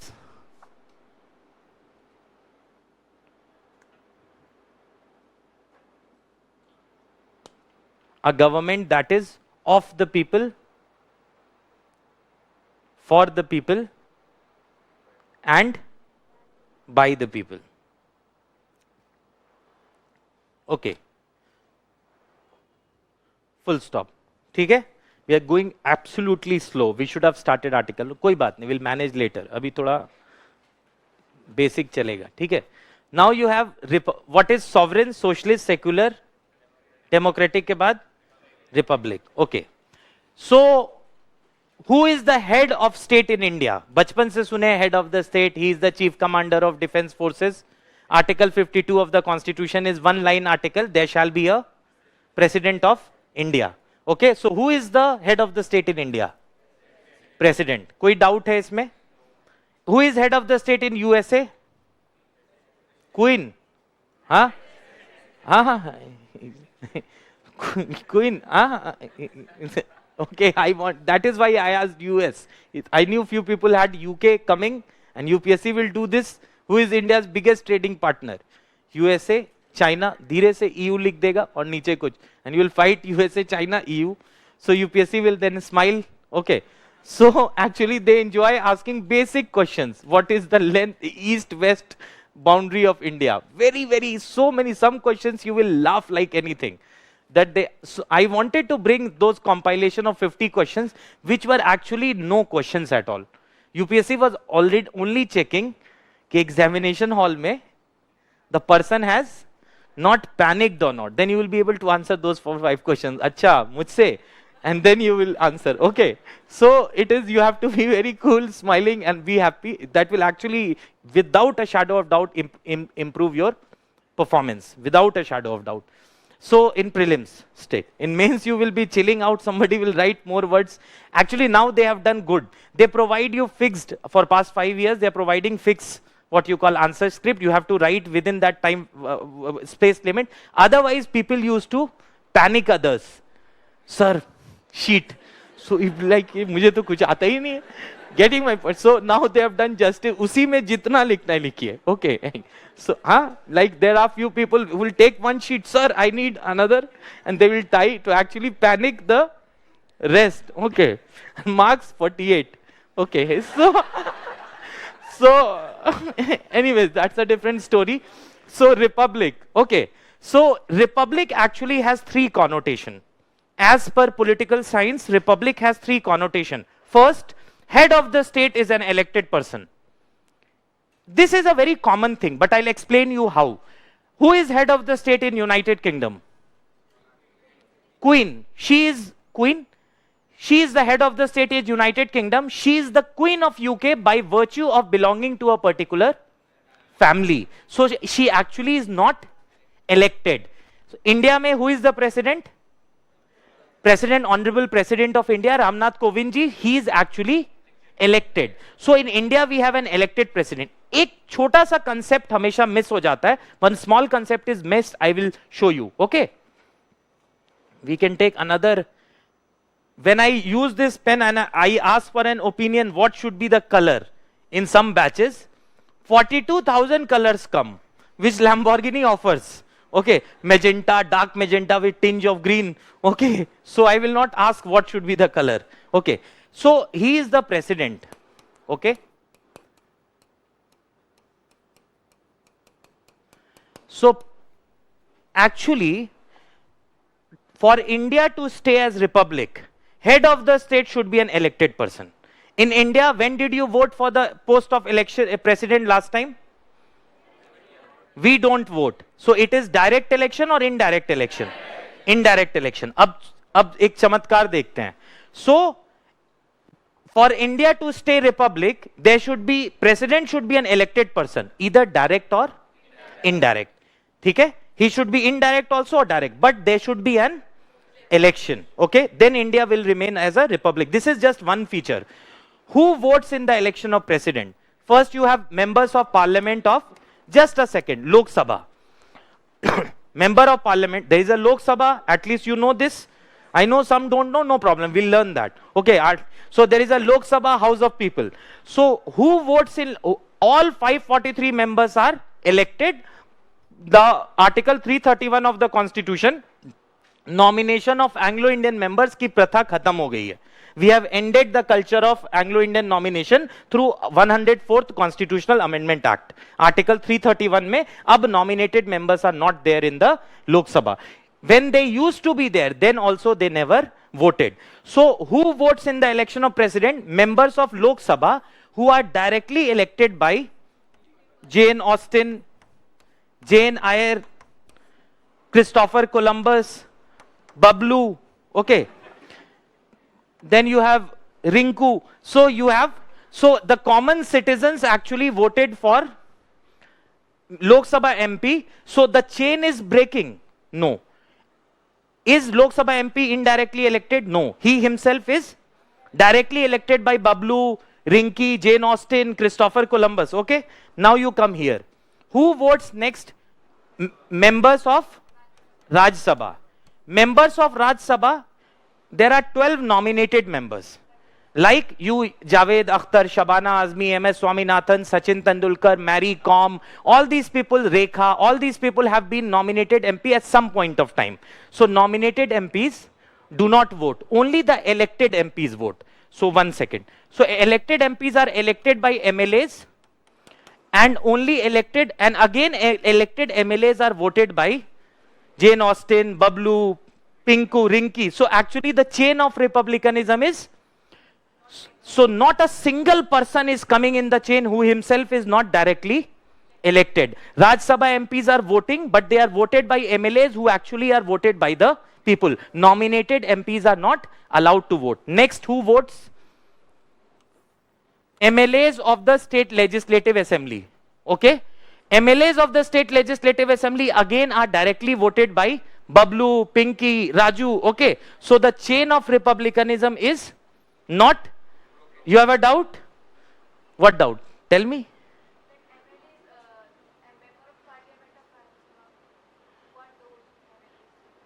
Okay. These MPs of Raj Sabha We do not vote. Actually, they are elected by MLAs of State Legislative Assembly. So the MLAs of Aam Aadmi Party in Punjab will choose the members of Rajya Sabha in Punjab. MLAs of UP will choose the members of Rajya Sabha from UP. MLAs of Bihar will choose the members of Rajya Sabha from Bihar. MLAs of Tamil Nadu will choose the members of Rajya Sabha from Tamil Nadu. And same Assam. You are getting my point? All this. So MLAs vote, Rajya Sabha MPs and Rajya Sabha MPs vote in the election of president. So these MLAs themselves are directly elected by the common people. They are not nominated. Now you see MLAs. MLAs vote. So MLAs are also directly elected. Then two union territories. We will come, why not Jammu Kashmir? Because no constitution amendment has been made. Election Commission of India replied in an RTI ki Jammu Kashmir, and also that this is the first time a state has been converted into union territory. We'll see this constitutional question later. Abhi pura bouncer hoga. Okay, so you have union territory. Two union territories, Delhi. In Delhi there are 70 MLAs. All 70 MLAs are again voted by same ordinary citizens. And in Puducherry, you have 30 elected MLAs and 3 nominated MLAs. So only these 30 elected MLAs are allowed to vote in the election of president. So in India, president is not directly elected. Lekin indirectly elected may be only those people vote who either themselves are directly elected or who have been voted by those who themselves are directly elected. MPs of Lok Sabha voted by common people, so there is no indirect election. MPs of Rajya Sabha are voted by MLAs who themselves are directly elected. MLAs themselves are directly elected, and Delhi 70 MLAs themselves are directly elected, and Puducherry 30 MLAs are directly elected. 3 nominated MLAs are not allowed to vote. So the chain of republicanism is not breaking. Although we do not have a direct election, but in indirect election also, only those people are allowed to vote who themselves are directly elected or they are elected by those who are directly elected. So लोगों से लेके राष्ट्रपति तक chain break नहीं हो रही है. That is why India is a republic. Head of the state should be an elected person. UK is a democracy, but it is not a republic. UK में एक democracy है. There is a government that is having majority in House of Commons, Lok Sabha, but it is not a republic because Queen is not an elected person. So UK is a democracy but not republic. India is a democracy as well as a republic. There are 3 features of republic. एक नहीं, 3 feature है. Head of the state should be an elected person. In India, he is directly elected or indirectly elected? Indirectly elected. Indirectly elected only by those who themselves are directly elected, not by those who are nominated. They are not allowed to vote, otherwise the chain of republicanism will break. So second point, उसे पैसा बच गया, otherwise फिर conduct election. Imagine. Okay, so and much more reasons we'll see when we do Article 52 and all. Next point, there is no privileged class in the society. This is the second connotation of republic. There is sovereignty is popular and divided, and there is no privileged class. When Prince William and Charlotte came to India, they were given royal status. And they went to Kaziranga National Park, the state welcomed them. So a family in United Kingdom is a royal family. And even a marriage take place, the expense is borne by the state exchequer. So there is a privileged class. Second connotation of republic is there should be no privileged class. No family in India is a privileged or a royal family by the state. You may call somebody that he is a royal person. Okay, that is your opinion, but state does not recognize any such royal family. So there is no privileged class. This is the second verb that is attributed to republic. Third verb that is attributed to republic is public employment shall be open for all. All public offices are open for all. So you can become the president of India, you can become the prime minister, you can, getting my point? So you can become anything. So what are the 3 connotations of republic? Head of the state is an elected person. Is United States a republic? United States? Huh? This time I asked US. Okay. So is United States a republic? Yes. The president of United States, Joe Biden, is an elected person. Is United States a democracy? Yes. There is an elected government. So USA is both republic and democracy. India is republic. Yes. though president is not directly elected, but indirectly elected only by those who themselves are directly elected. The chain of republicanism is not breaking. Second, is there a privileged class in India? No. All persons within the territory of India shall not be denied equality before law and equal protection of laws. Article 14. So every family is equal. Third, all public offices are open for everyone. So public employment is open for all. Nobody is a privileged one, and head of the state is an elected person. UK is a democracy. सब कुछ सरकार करती है. Everything is done by the government, which is having majority in Lok Sabha, called as House of Commons. वहां की लोकसभा का कुछ और नाम हो सकता है ना, House of Commons. Everything is done by government, which has a majority in Lok Sabha. But there is a queen who is not elected. Queen does not have a power. सिर्फ नाम की है. All transactions are taken in the name of queen, but actually she is the head of the state. Real power is with prime minister and council of ministers. Queen does not have a power. But नाम का ही सही, झूठा ही सही, पर there is a queen that is there. So that is, UK is not a republic, but it is a democracy. India is both republic as well as democracy. Does UK has a royal family? Yes. A marriage took place 5 years back. Entire expenditure was borne by UK exchequer. लोगों के tax के पैसे से शादी हुई royal family में. Why? Because there is a royal family that represents the culture, civilization of United Kingdom. State. United Kingdom. So there is a privileged class and all public. Acha, the office of the queen, it is open for everyone? No. It is open only for those who belong to the lineage that is followed, a process, or belongs to the royal family, or that lineage, or lineage that is followed. So actually India is both republic as well as democracy, while UK is only democracy but not republic. So please write republic. They CANNOT cannot. See, oh, they are also elected. So what about 1/3 of them are elected by MLAs, 1/12 of them are nominated by governor, some of them are elected by PRIs and municipalities, some of them are by graduate constituencies. First thing. Second thing, MLAs of, there are 6 states in India. First of all, unnecessary question should not be there. Why? Because constituent assembly has reason. Why to puche, lekin fir bhi I'll answer. Otherwise you'll think something different. Okay. So there are 6, they'll think ki sir to, okay. I'm just telling. There are 6 states in India which have bicameral legislature. United States of Bihar, first. Then you have Uttar Pradesh. Then you have Karnataka. Then you have Andhra Pradesh. Then you have Telangana. And finally your Maharashtra. So there are actually 6 states in India that have bicameral legislature. Now imagine a situation, 6 states have bicameral legislature, MLCs will also be voting. So next states would be thinking, ki you have more vote in the election of president and I have less vote. So is it doing justice? Nahi. Second point, what about the nominated members of legislative council? What उसमें और खिचड़ी करने के लिए 1/3 are actually elected by the PRIs and municipalities. PRIs, Panchayati Raj institutions और municipalities के जो जीत कर लोग, they vote for MLCs. So what about that? And 1/12 by the teachers, and teacher vote for an MLC. Teacher is an elected person. Is teacher? Oh, and what about teacher is an elected person? Community से नहीं चलता है. Whether a person is elected or a citizen. Otherwise, some states will have more seats in the election of president and some states will. This is actually not even a question, but still, because ये UPSC will not ask ना कि why, but still, चलिए कोई बात, हाँ बोलिए. हाँ.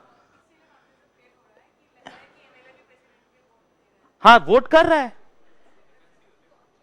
MLA और एमएलसी में अंतर है ना. इन 6 states in India you have, okay, 1 second. 6 states in India, अभी बात और पीछे जा चुकी है, सुनिए. 6 states in India have, please listen, शांति भी होनी चाहिए तभी बता पाएंगे. सुनिए, 6 states in India have state legislative assembly and state legislative council. State legislative assembly is called in Hindi Vidhan Sabha. State legislative council is called Vidhan Parishad. only the elected members of state legislative assembly are allowed to vote. The state legislative council members are not allowed to vote. Why? First reason, 1/12 of them are nominated, 1/12 of them are from teachers constituency, 1/3 of them are from MLAs, vote for MLC's election, and 1/3 of them are from PRIs and ULBs. Second reason, some states have legislative council, some states do not have legislative council. So if you give the right to vote to only those states which have legislative council, so every state will say, I also want legislative council, otherwise I will have less votes in election of president. To ensure equality and the principles of republicanism, members of state legislative council are not allowed to vote in the election of president. Is it settled now, for now? Okay. So we have republic. And what are two other connotations of republic?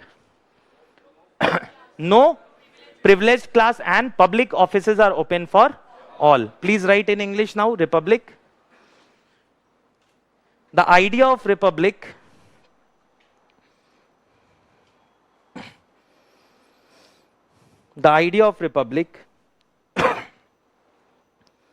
is based on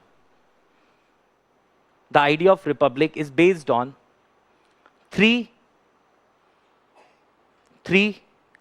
principles. A लिखिए, head of the state should be an elected person. Head of the state should be an elected person.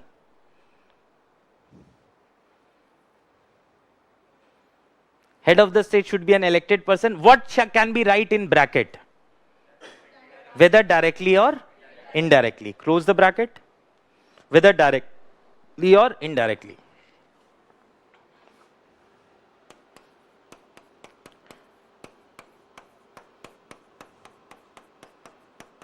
Second, you write okay, head of the state is an elected person. There is no privileged class. Bracket में लिखे like royal family of United Kingdom. There is no privileged class.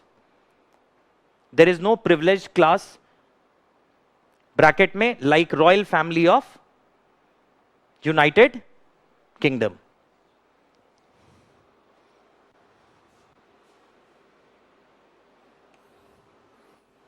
Okay, like royal family of United Kingdom. Okay.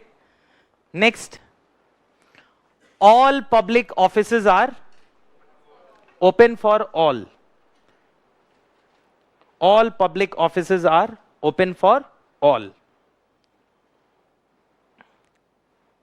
Okay.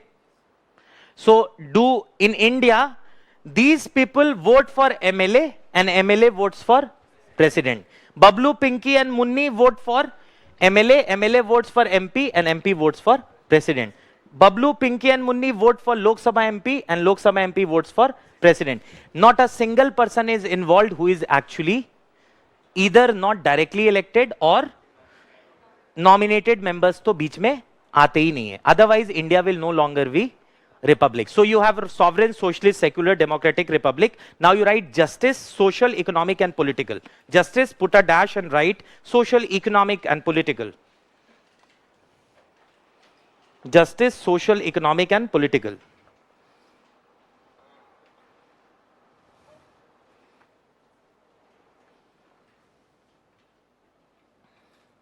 अब सुनिए, you have छोड़िए हटाइए. So I remember of a movie. In that movie, Mountain Man, how they used to discuss the feudal lords of the under the tree. Tikmanshu Dhulia is there. Okay, you don't remember. Okay, so you see Nadia ke par. Okay, so okay, leave that. So the point is ki let's come to justice. What is justice? Okay. So justice actually is something which binds civilization. Bind civilization means giving appropriate due is justice. Treating people in different circumstances differently is justice. Giving what is due is justice. For example, what is the most important glue of the civilization? कौन सी चीज हमें बांधी हुई है? For example, you are walking by the road. Somebody is not snatching your phone. Why? there is a fear, although they are snatching, but at least there is a fear, okay, that there is a rule of law. So if they snatch your phone, they will go to jail. Why A is not killing B, B is not killing C, C is not killing D? Because they have a fear. So what is the one thing that binds civilization? That is justice. Otherwise they will be, अगर सबको पता चल जाए आज कुछ भी करो कुछ भी नहीं होगा.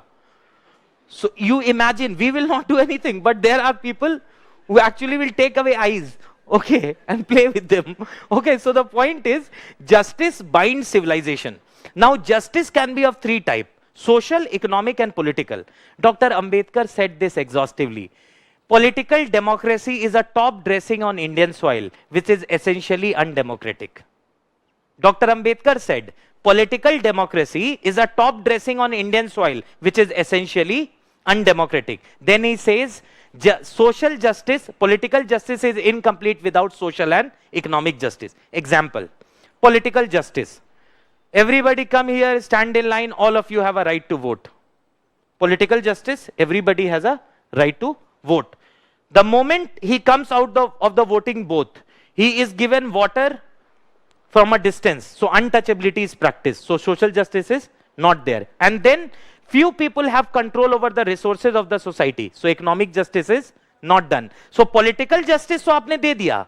लेकिन what about social and just giving everybody right to vote? You are ensuring political justice. Does that lead to social justice or economic justice? No. So political democracy is a top dressing on Indian soil, which is essentially undemocratic. Dr. B.R. Ambedkar. Okay. Then he says political democracy is incomplete without social and economic democracy. So what is political justice? Everybody shall be, for example, अब constitution पे आते हैं. Article 38 of the constitution says, 38, they say, inequality in income should be minimized. Inequality in status should be abolished, eliminated. Inequality in income can be eliminated. Nahi. Otherwise, everybody will start working, sleeping. Everybody will get same amount of money. What is the need to work? So inequality in income should be minimized. Article 38 कह रहा है inequality in income should be minimized. Inequality in status should be eliminated. Even if he is poor, he will be treated in the similar manner in police station. A rich man will not be offered chair, while a poor man will be allowed to stand, made to stand or forced to stand. So inequality in status should be eliminated. Inequality in income should be minimized, so that the people who work hard get more. That is quite natural. So that is the thing. Second, Article 39C says the state should create an economic system where concentration of wealth should be avoided. एक ऐसी अर्थव्यवस्था बनाइए जहां concentration of wealth खत्म हो. So Article 38 and 39C is actually promoting economic justice. That inequality in income should be minimized and inequality in status should be eliminated. And getting my point, and concentration of wealth should be avoided in the society. कुछ ही लोगों के पास धन ना हो, धन सबके पास हो. And article, there are other provisions. Article 17, untouchability is abolished, comma, and is for untouchability is abolished and practice in any form is forbidden. किसी भी तरीके से untouchability practice करना मना है. Full stop. It is punishable as per law. If you practice untouchability, what will be the punishment is provided in law, and Parliament has passed two laws: Protection of Civil Rights Act 1955 and SC/ST Prevention of Atrocities Act 1989. So untouchability is abolished, practice in any form is forbidden and is punishable by law. So you are promoting social justice. Next, provision of reservation. Supreme Court ने सोचिए कितनी बड़ी बात कही. On 16 November 1992, in one of the paragraph of Indira Sahni judgment, Supreme Court says reservation promotes fraternity in the society and is an important facet of social justice. कैसे? There are 7 communities in the society. One community has 19 IAS officers, okay, and one community has only Group D. So can there be fraternity in the society? That community will think कि सारा मलाई, entire malai is with this community. So Supreme Court says reservation promotes fraternity in the society. If one brother is rich, other brother is poor, they can never be friends. And even if there will be a friendly conversation, it will be not on equal, but indirectly वो सुना ही देगा. किसी your anything they will say कि just bought a Lamborghini taking too much toll. So actually you are getting my point. So in Supreme Court says that reservation actually promotes fraternity and social justice, justice among groups. Some groups should not have larger pie of economic resources, they should use. So reservation is a classic example of social justice. और मंडल commission, जैसे ही मंडल commission की report download करेंगे, if you download the report of Mandal commission, it says that there can be no equality among unequals. एक page में सिर्फ 2 line लिख के छोड़ दिया है. There can be no equality among unequals and to equate unequals is to perpetuate inequality. जो एक से नहीं है उनको एक सा ट्रीट नहीं. You cannot treat people who are placed in different circumstances. Supreme Court कहता है people who are placed in different circumstances shall be treated differently.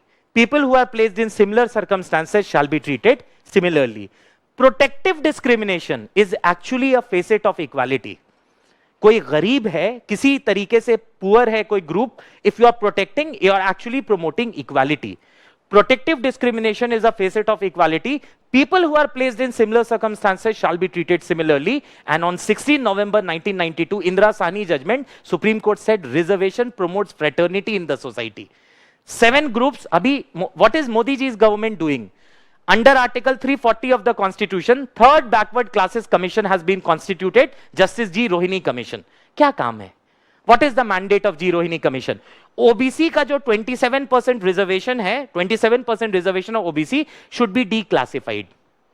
Now, some communities which are enjoying the larger share, they will be restricted to 5%. Next would be 12%. Next would be 9%. Let's see the recommendation. So within OBC also there will be classification, so that some communities which are taking the larger pie, they will be. So Justice G. Rohini Commission is working on that for past 3 years. This is the third backward classes commission constituted. We will see that in Article 340 of the Constitution. So social political justice to ho gaya. Everybody is having right to vote. Everybody is equal before law. A rich man murders someone, he will be subjected to IPC 302. Poor man murders someone, he will also be subjected to IPC 302. But is it complete without social and economic justice? There are poor and rich. So the system must work in the way that economic disparity should be minimized and social justice should be within the community. There should be more equality, and the principle of reservation or untouchability actually abolition promotes social justice. So Constitution of India says justice, social, political and economic. ये classification करना, it is too forthcoming, but yes, directive principle promotes social and economic justice and fundamental rights promotes political justice. But of course, Article 17 of fundamental rights also promotes social justice. So it is wrong to say that fundamental rights directly promote only political justice. But yes, giving everyone right to vote will not make them rich and will not give them equal caste, non-caste based discrimination in the society. So political democracy is complete only with the help of social and economic democracy. So write justice, social, political and economic, and start with Dr. Ambedkar. Please write. Dr. Ambedkar highlighted the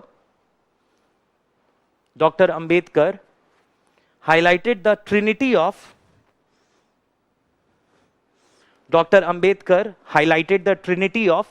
Trinity, Tridev, Trimurti, Trinity, Trinity of social, political and economic justice.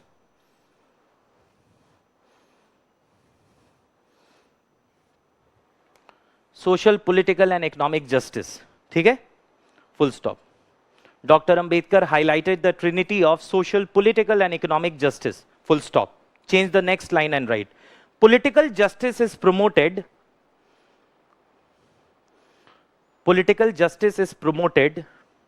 through, बताइए कैसे, आप बताइए, you tell me. Okay, one example is fundamental rights, other universal adult suffrage, right to vote. Everybody has a right to vote, so please write. Political justice is promoted through universal adult suffrage or franchise.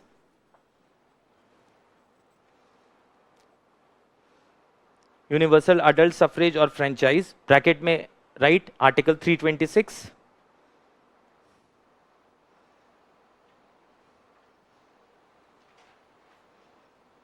Universal adult suffrage और franchise article 326 comma largely fundamental rights,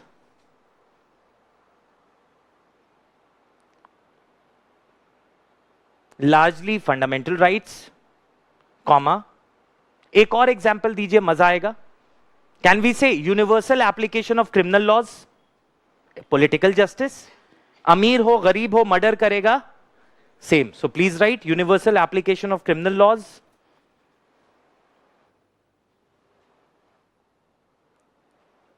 etc. Now next you write social justice is promoted through, social justice is promoted through, I wish I could travel back and ask questions. I'm literally, when there used to be no camera before few years, then I used to travel to see people are actually studying polity or science and technology. So, okay, so I literally want to travel there, but I am not Stephen Hawking. Anyways, please write social justice is promoted through abolition of untouchability, abolition of untouchability, comma, idea of reservation as an affirmative action, abolition of untouchability, comma, idea of reservation as an affirmative action,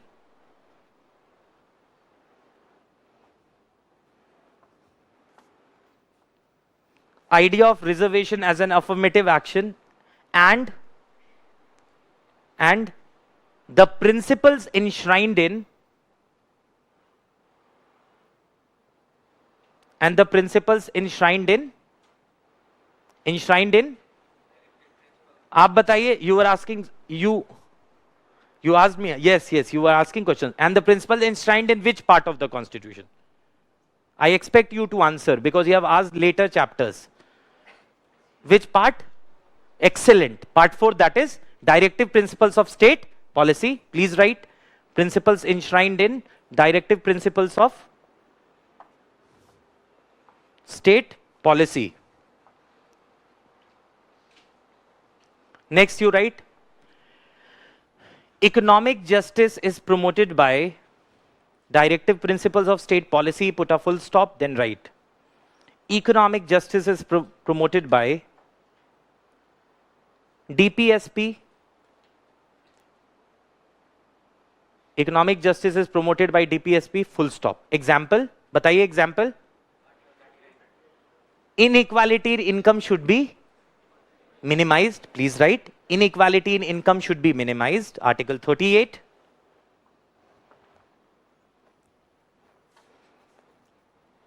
Inequality in income should be minimized. Article 38. और comma दीजिए और बताइए article 39C क्या कह रहा है? What is it saying? Article 39C what is it saying? There should operation, listen to me carefully, ऐसी, I will speak in Hindi then in English, ऐसी अर्थव्यवस्था हो जिसमें कॉन्सेंट्रेशन ऑफ वेल्थ नहीं हो. Operation of an economic system that does not result in concentration of wealth. So is it not an economic justice? Of course it is. Please write operation of an economic system, operation of an economic system that doesn't result in, operation of an economic system that doesn't result in concentration of wealth. Okay? Operation of an economic system that doesn't result in concentration of wealth. Article 39C. Article 19 क्या, कौन सा mention कीजिए बताइए? Article okay, article 19(1)(g), right to practise any trade occupation. ठीक है, you can mention as an indirect thing. Okay, so all ऐसे article 19(1)(a)(b)(c)(d)(e)(f)(g) में जी को आप रिलेट कर सकते, कोई बात नहीं, आप कीजिए. सो यू हैव एक social justice and political and economic justice. Vote की राइट दे दी और फिर जमीन पर बैठा दिया. Gave right to vote and asked to sit on the floor outside the voting booth. So political justice is there, social justice is not there. Gave right to vote and also allowed to sit alongside during elections. Okay. And then, but once he goes back home, one is going in endeavor, other is taking personal endeavor, walking. Okay. So actually it is economic justice is not there. So political, social and economic justice walk in trinity, and political justice is democracy is a top dressing on Indian soil, which is essentially undemocratic. Dr. Ambedkar said. Now you please write in English, liberty of thought, expression, belief, faith, worship. Liberty dash dijiye, put a semicolon and write liberty dash thought, expression, belief, faith, worship. Liberty, put a dash, semicolon and write thought, expression, belief, faith, worship. Thought, expression, belief, faith, worship. Thought, expression, belief, faith, worship. Okay. Now there are 3 scholars who have written, if you are a political science, Apcha. Ye one book which is these days has become Bible. Very, very important. That is class 11th NCERT political theory. UPSC has liked that book. In that book, what is given? Basic concept. Secularism, liberty, equality, fraternity. What is negative liberty, positive liberty. That is one book which I feel every year they will be asking one question. So I think that is a very important book. That is class 11th political theory. Just before this class also I was discussing with a colleague about that book only, how important that book is. That UPSC is lifting one question from that book, that is class 11th political theory NCERT. Liberty, we will not go that deep, but there are few scholars who have worked exhaustively on liberty. You have Rousseau, Marx and John Stuart Mill. Okay, J.S. Mill, essays on liberty actually. So John Stuart Mill has exhaustively written on this, और उनको quote किया NCERT में, he has been quoted. So liberty is nothing but responsible use of freedom. जो भी आपको आजादी मिली है under rule of law, means your liberty should not become a tension for me and my liberty should not become a tension for you. Then scholars like John Stuart Mill and later all Amartya Sen, they argue positive liberty and negative liberty. अब उसको divide किया. What is negative liberty? As long as I am not disturbing you, I can do anything. So negative liberty, scholars say, is inviolable. For example, I got up at 5 o'clock in the evening. I went and ate thodi mitti, mud. I went and ate mud. It's quite tasty. Did I disturb you? No. So scholars say that negative liberty is inviolable. I sleep at 3 p.m. in the afternoon and get up at 3 a.m. and then start walking on the road. So am I disturbing your liberty? No. So some scholars like John Stuart Mill say that negative liberty is inviolable. Whom did I practice? God. When did I get up? What I speak, as long as I am not disturbing you. What I eat, what I wear, it should be absolutely immune from any outside intervention. But some scholars in contemporary times say that na, negative liberties to kuch nahi, incomplete without positive liberty. I'll give you an example and then you will understand. Dadabhai Naoroji, what you call, you have poverty and un-British rule in India. Okay. So Britishers proudly said that since we have come to India, law and order has become good in India. Now there is less robbery and thieves and pickpockets. Okay. So pickpocketing is an art. It's a very tough one. So it's a, there are people, talented people actually. It's to pickpocket is a very, I respect that it's an art. If you're caught, it would be like assassinating, like Nawazuddin Siddiqui in Munna Bhai, he's caught. So actually, let's come to the point. So now Dadabhai Naoroji in his book, he writes that poor man is allowed to starve in peace. Poor man is allowed to starve in peace. So there is absolute peace, public order or law and order in the society. But the state is not doing anything to provide food to the poor man. So he is allowed to starve in peace. So positive liberty is state is not interfering. I am eating mud every day with salt and pepper. I am enjoying, but actually state is not doing anything for my mental and other faculty development. Yani there should be proper colleges, there should be swimming schools, there should be what you call whatever basic cinema, there should be for mental development new courses, forensics, law, other. So for full development of human individual, there should be wider choices. That is positive liberty. If I want to read, state should provide me CM Wi-Fi. Okay, that should be provided for me to read. Democratization of education.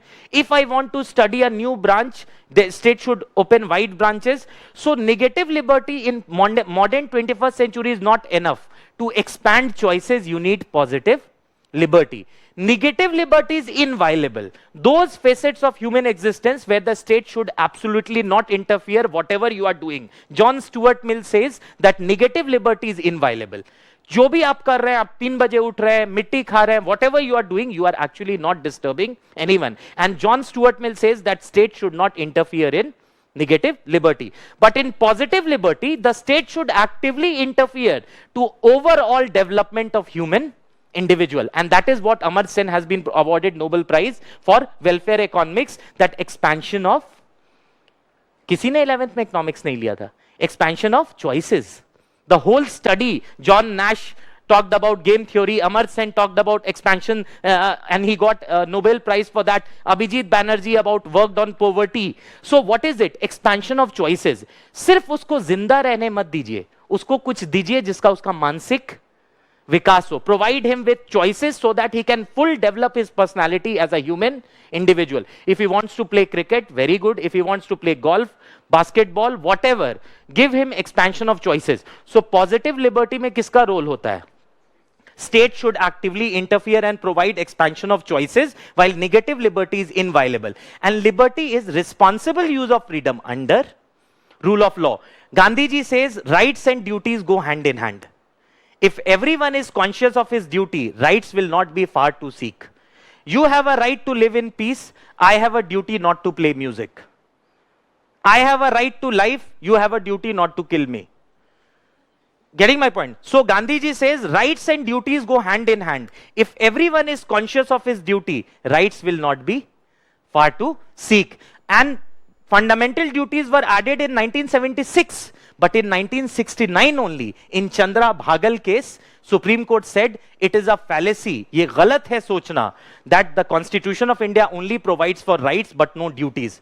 Citizens must be conscious of certain duties, even if they are not explicitly provided. This was in 1969, although fundamental duties were added in 76, which came into force on 3rd January 1977. So actually, liberty is responsible use of freedom under rule of law, and positive and negative liberty. Positive liberty means states plays a key role to expand your choices, mental horizon, and all development, all round personality development. Negative liberty is inviolable. Finally, Constitution of India provides for fundamental right, which is absolute or qualified. Qualified? Article 19(1)(a, freedom of speech and expression. फिर नीचे एक टोकरा है कि it is restricted on the ground of friendly relations with foreign countries, sovereignty, security of India, contempt, defamation. ये सब बातें आप नहीं कर सकते. Article 19(1)(d, right to travel throughout the country, subject to the interest of general public and scheduled tribe. Article 19(1)(e, right to reside and settle everywhere, subject to the interest of general public and scheduled tribe. Article 19(1)(g, right to practice any trade, occupation and profession, subject to a technical qualification prescribed by the state first, or state can reserve a occupation for itself. Tomorrow if the state says कि बस सिर्फ मैं चलाऊंगा तो सिर्फ state ही बस चलाएगा. So every right comes with a restriction. So you cannot enjoy, we are not United States where rights are absolute to a large extent. In India, rights are actually qualified. So negative liberty and positive liberty. So you have liberty of thought, expressing yourself, expression, belief, faith and worshipping. So please write. Liberty is responsible use of freedom. Liberty is responsible use of freedom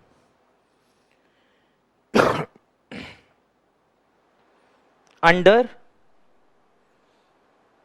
liberty is responsible use of freedom under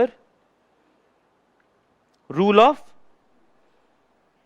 liberty is responsible use of freedom under rule of law, full stop. Then you write liberty is not absolute but qualified. Liberty is not absolute but qualified.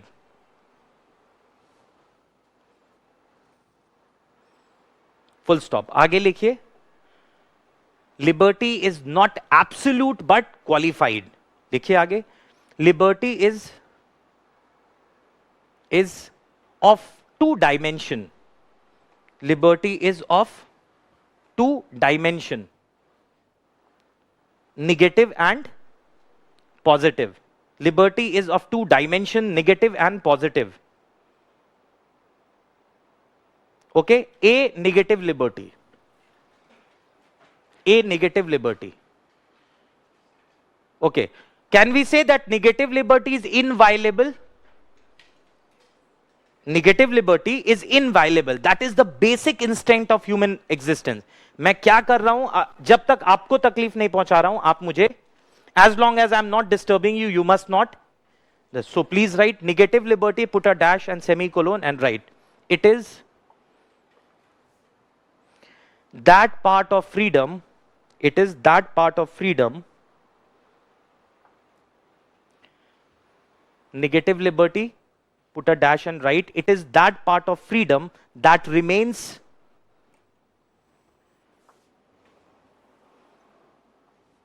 inviolable. Inviolable मतलब interfere state नहीं कर सकता है. It is that part of freedom which remains inviolable. Bracket में inviolable, bracket में लिखिए cannot be interfered by the state.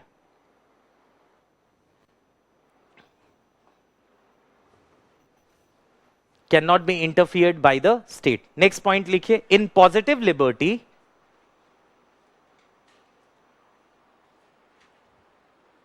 in positive liberty, the state actively interferes. In positive liberty, the state actively interferes.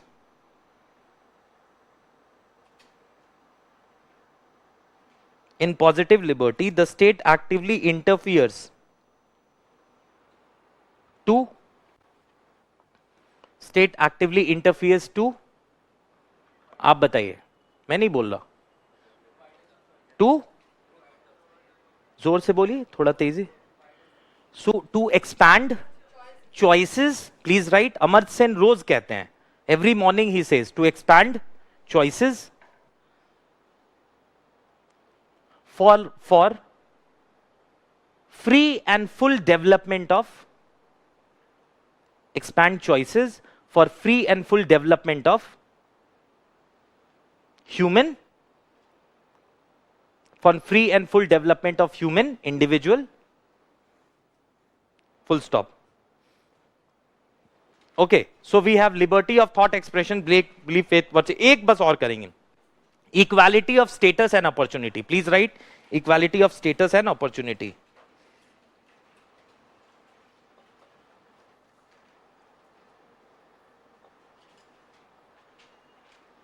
Okay. सुनिए.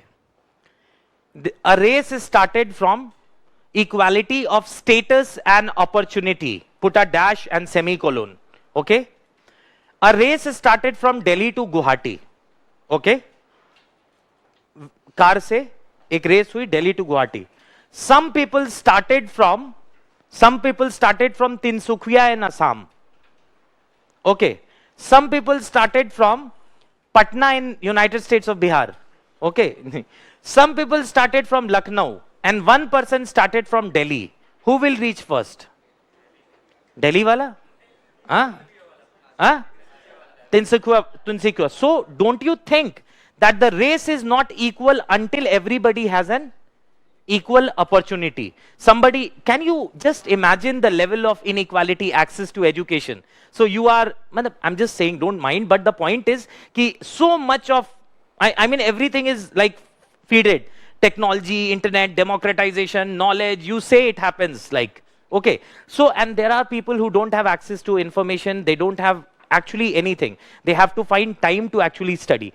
So, equality of status and opportunity. Status should be equal. Irrespective of your economic background, everybody should have equal izzat, prestige, and what you call recognition in the society. And opportunity.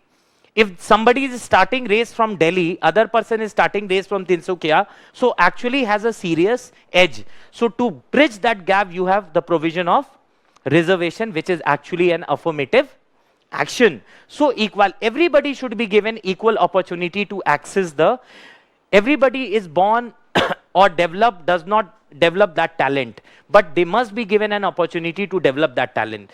Dr. Ambedkar says equality, liberty and fraternity. Actually, again he said equality is incomplete without liberty, liberty about fraternity, and they must work in harmony. So both this equality should be there. Equality of status and also of opportunity. एक छोटी सी बात. There are so many students in the class. Okay, 2 students fall ill. They ate some samosa outside and they fell ill. So Vision IAS shall be providing them conveyance, substantial meal, and drop them at their doorstep. Everybody in the class starts saying, no, we also have to be dropped. So actually, Vision IAS is not giving them something extra. Their health is lower than others. Actually, it is helping them to come to the level. So it is not giving them something extra. It is actually helping them to come to equal. So Supreme Court says protective discrimination is nothing but facet of equality. कोई कम है, उसको protect कर रहे हैं. Actually, you are bringing that person on equal, which is less. So status, equality of status, opportunity will come when everybody will be given affirmative action, scholarship, reservation. You have so many other dimensions where promotion of opportunity. You provide them that opportunity so that in the longer run develops the equal talent. And affirmative action is actually a facet of equality. एक छोटा सा example. Supreme Court says that you are actually not giving them something extra. You are actually giving them something so that they become equal like others. So you are not providing them with extra. This whole thinking. One last statement I'll give. Through 93rd Constitutional Amendment Act, 27% reservation was provided for OBCs in public institutions, IITs, Central University, Hyderabad, JNU. So in 2007, Supreme Court gave a ruling. In fact, in 2006, what the court said, कि we don't have problem with 27% OBC reservation. Okay, you do one thing, you create new 27% seats. So in JNU, in 2007 academic session, they had 9% reservation. In 2008 academic session, they had 18% reservation. In 2009 academic session, they had 27% reservation. New hostels were created, new seats were created, and then because you are not taking something from someone, actually giving something extra to someone, because reservation is an affirmative action where you don't take something from someone, you create something new and give to someone. अब इसमें बहुत debate हो सकती है. We'll not go into that. But only thing that you need to remember that everybody should be given an equal opportunity to develop that talent. Somebody who has studied in a public school in a very standard, so of course without a shadow of doubt has a very severe edge over others. So others should be given some affirmative action to bring at par with the thing. So, and this is a fact. Okay, so equality of status as well as that of opportunity. So please write equality of status and opportunity. The affirmative action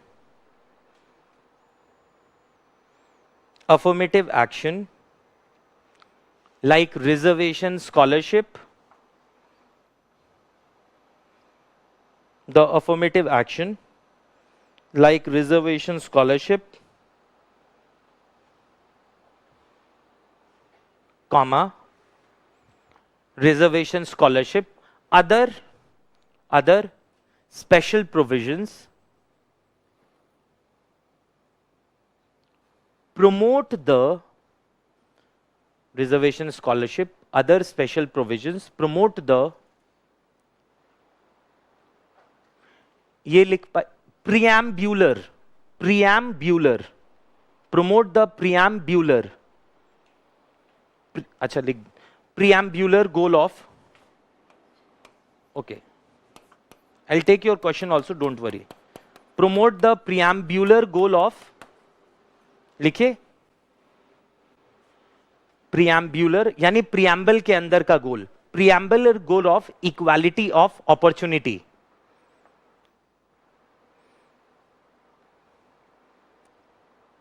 And Dr. Ambedkar famously stated that, and Dr. Ambedkar famously stated that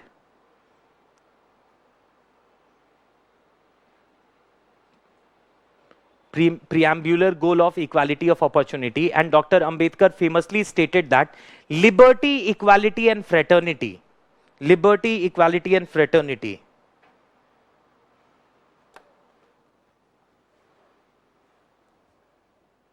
liberty, equality and fraternity work in harmony, liberty, equality and fraternity work in harmony as a trinity. Liberty, equality, fraternity work in harmony as a trinity. Trinity. Trinity, you know? Okay, ठीक, फिर भी this Dr. Ambedkar said. Okay, so we have a question by Navneet Bhaskar. Can a legislature vote without taking oath as a member of assembly? While taking oath as a member for anyone to function as a legislature, the Supreme Court ruled that a member, अब ये कौन सा chapter चल रहा है? Anyways, चलिए. So we'll see. Just a second. In the Hindu newspaper, it was mentioned, can a legislature vote without taking oath as a member of assembly? No. While taking oath as a member is for anyone to function as a legislature, the Supreme Court has ruled that a member can vote in Rajya Sabha election. Even this is under two circumstances, which is a special judgment of Supreme Court related to assemblies of Haryana, where in certain circumstances they are allowed. Okay. It ruled that voting at Rajya Sabha polls being a non-legislative activity, a person becomes a member as soon as the list is notified. A person before, actually this was ruled related to Rajya Sabha election in few states, especially related to Haryana, where there was chances of political, what you call malafight, where there was cross voting. So certain circumstances it is allowed. Otherwise, they cannot take part in the proceedings of parliament without taking oath, and after proceed, and voting is also a sort of proceeding, which is an electoral process, but court can definitely allow as the final interpreter of the constitution. Okay, and this case also I know this has been allowed as a special circumstances because there were chances of cross functioning. Okay, that is why the court allowed, and we will see this again when we do Rajya Sabha elections, why STV nota button has been done away in Rajya Sabha elections, why 10th schedule has been in RPA, there has been amended, and in 10th schedule, although anti-defection directly is not applied, but you have to show your vote. All these things we will discuss when we do Rajya Sabha. Definitely. That is Council of State. So next class, we are taking it too long. Actually, we will start the constitution in the next class when we complete in half an hour preamble, and then we'll do Article 1, India, that is Bharat. Actually, we will start constitution next time when we meet tomorrow. Okay? So have a wonderful evening. Thank you.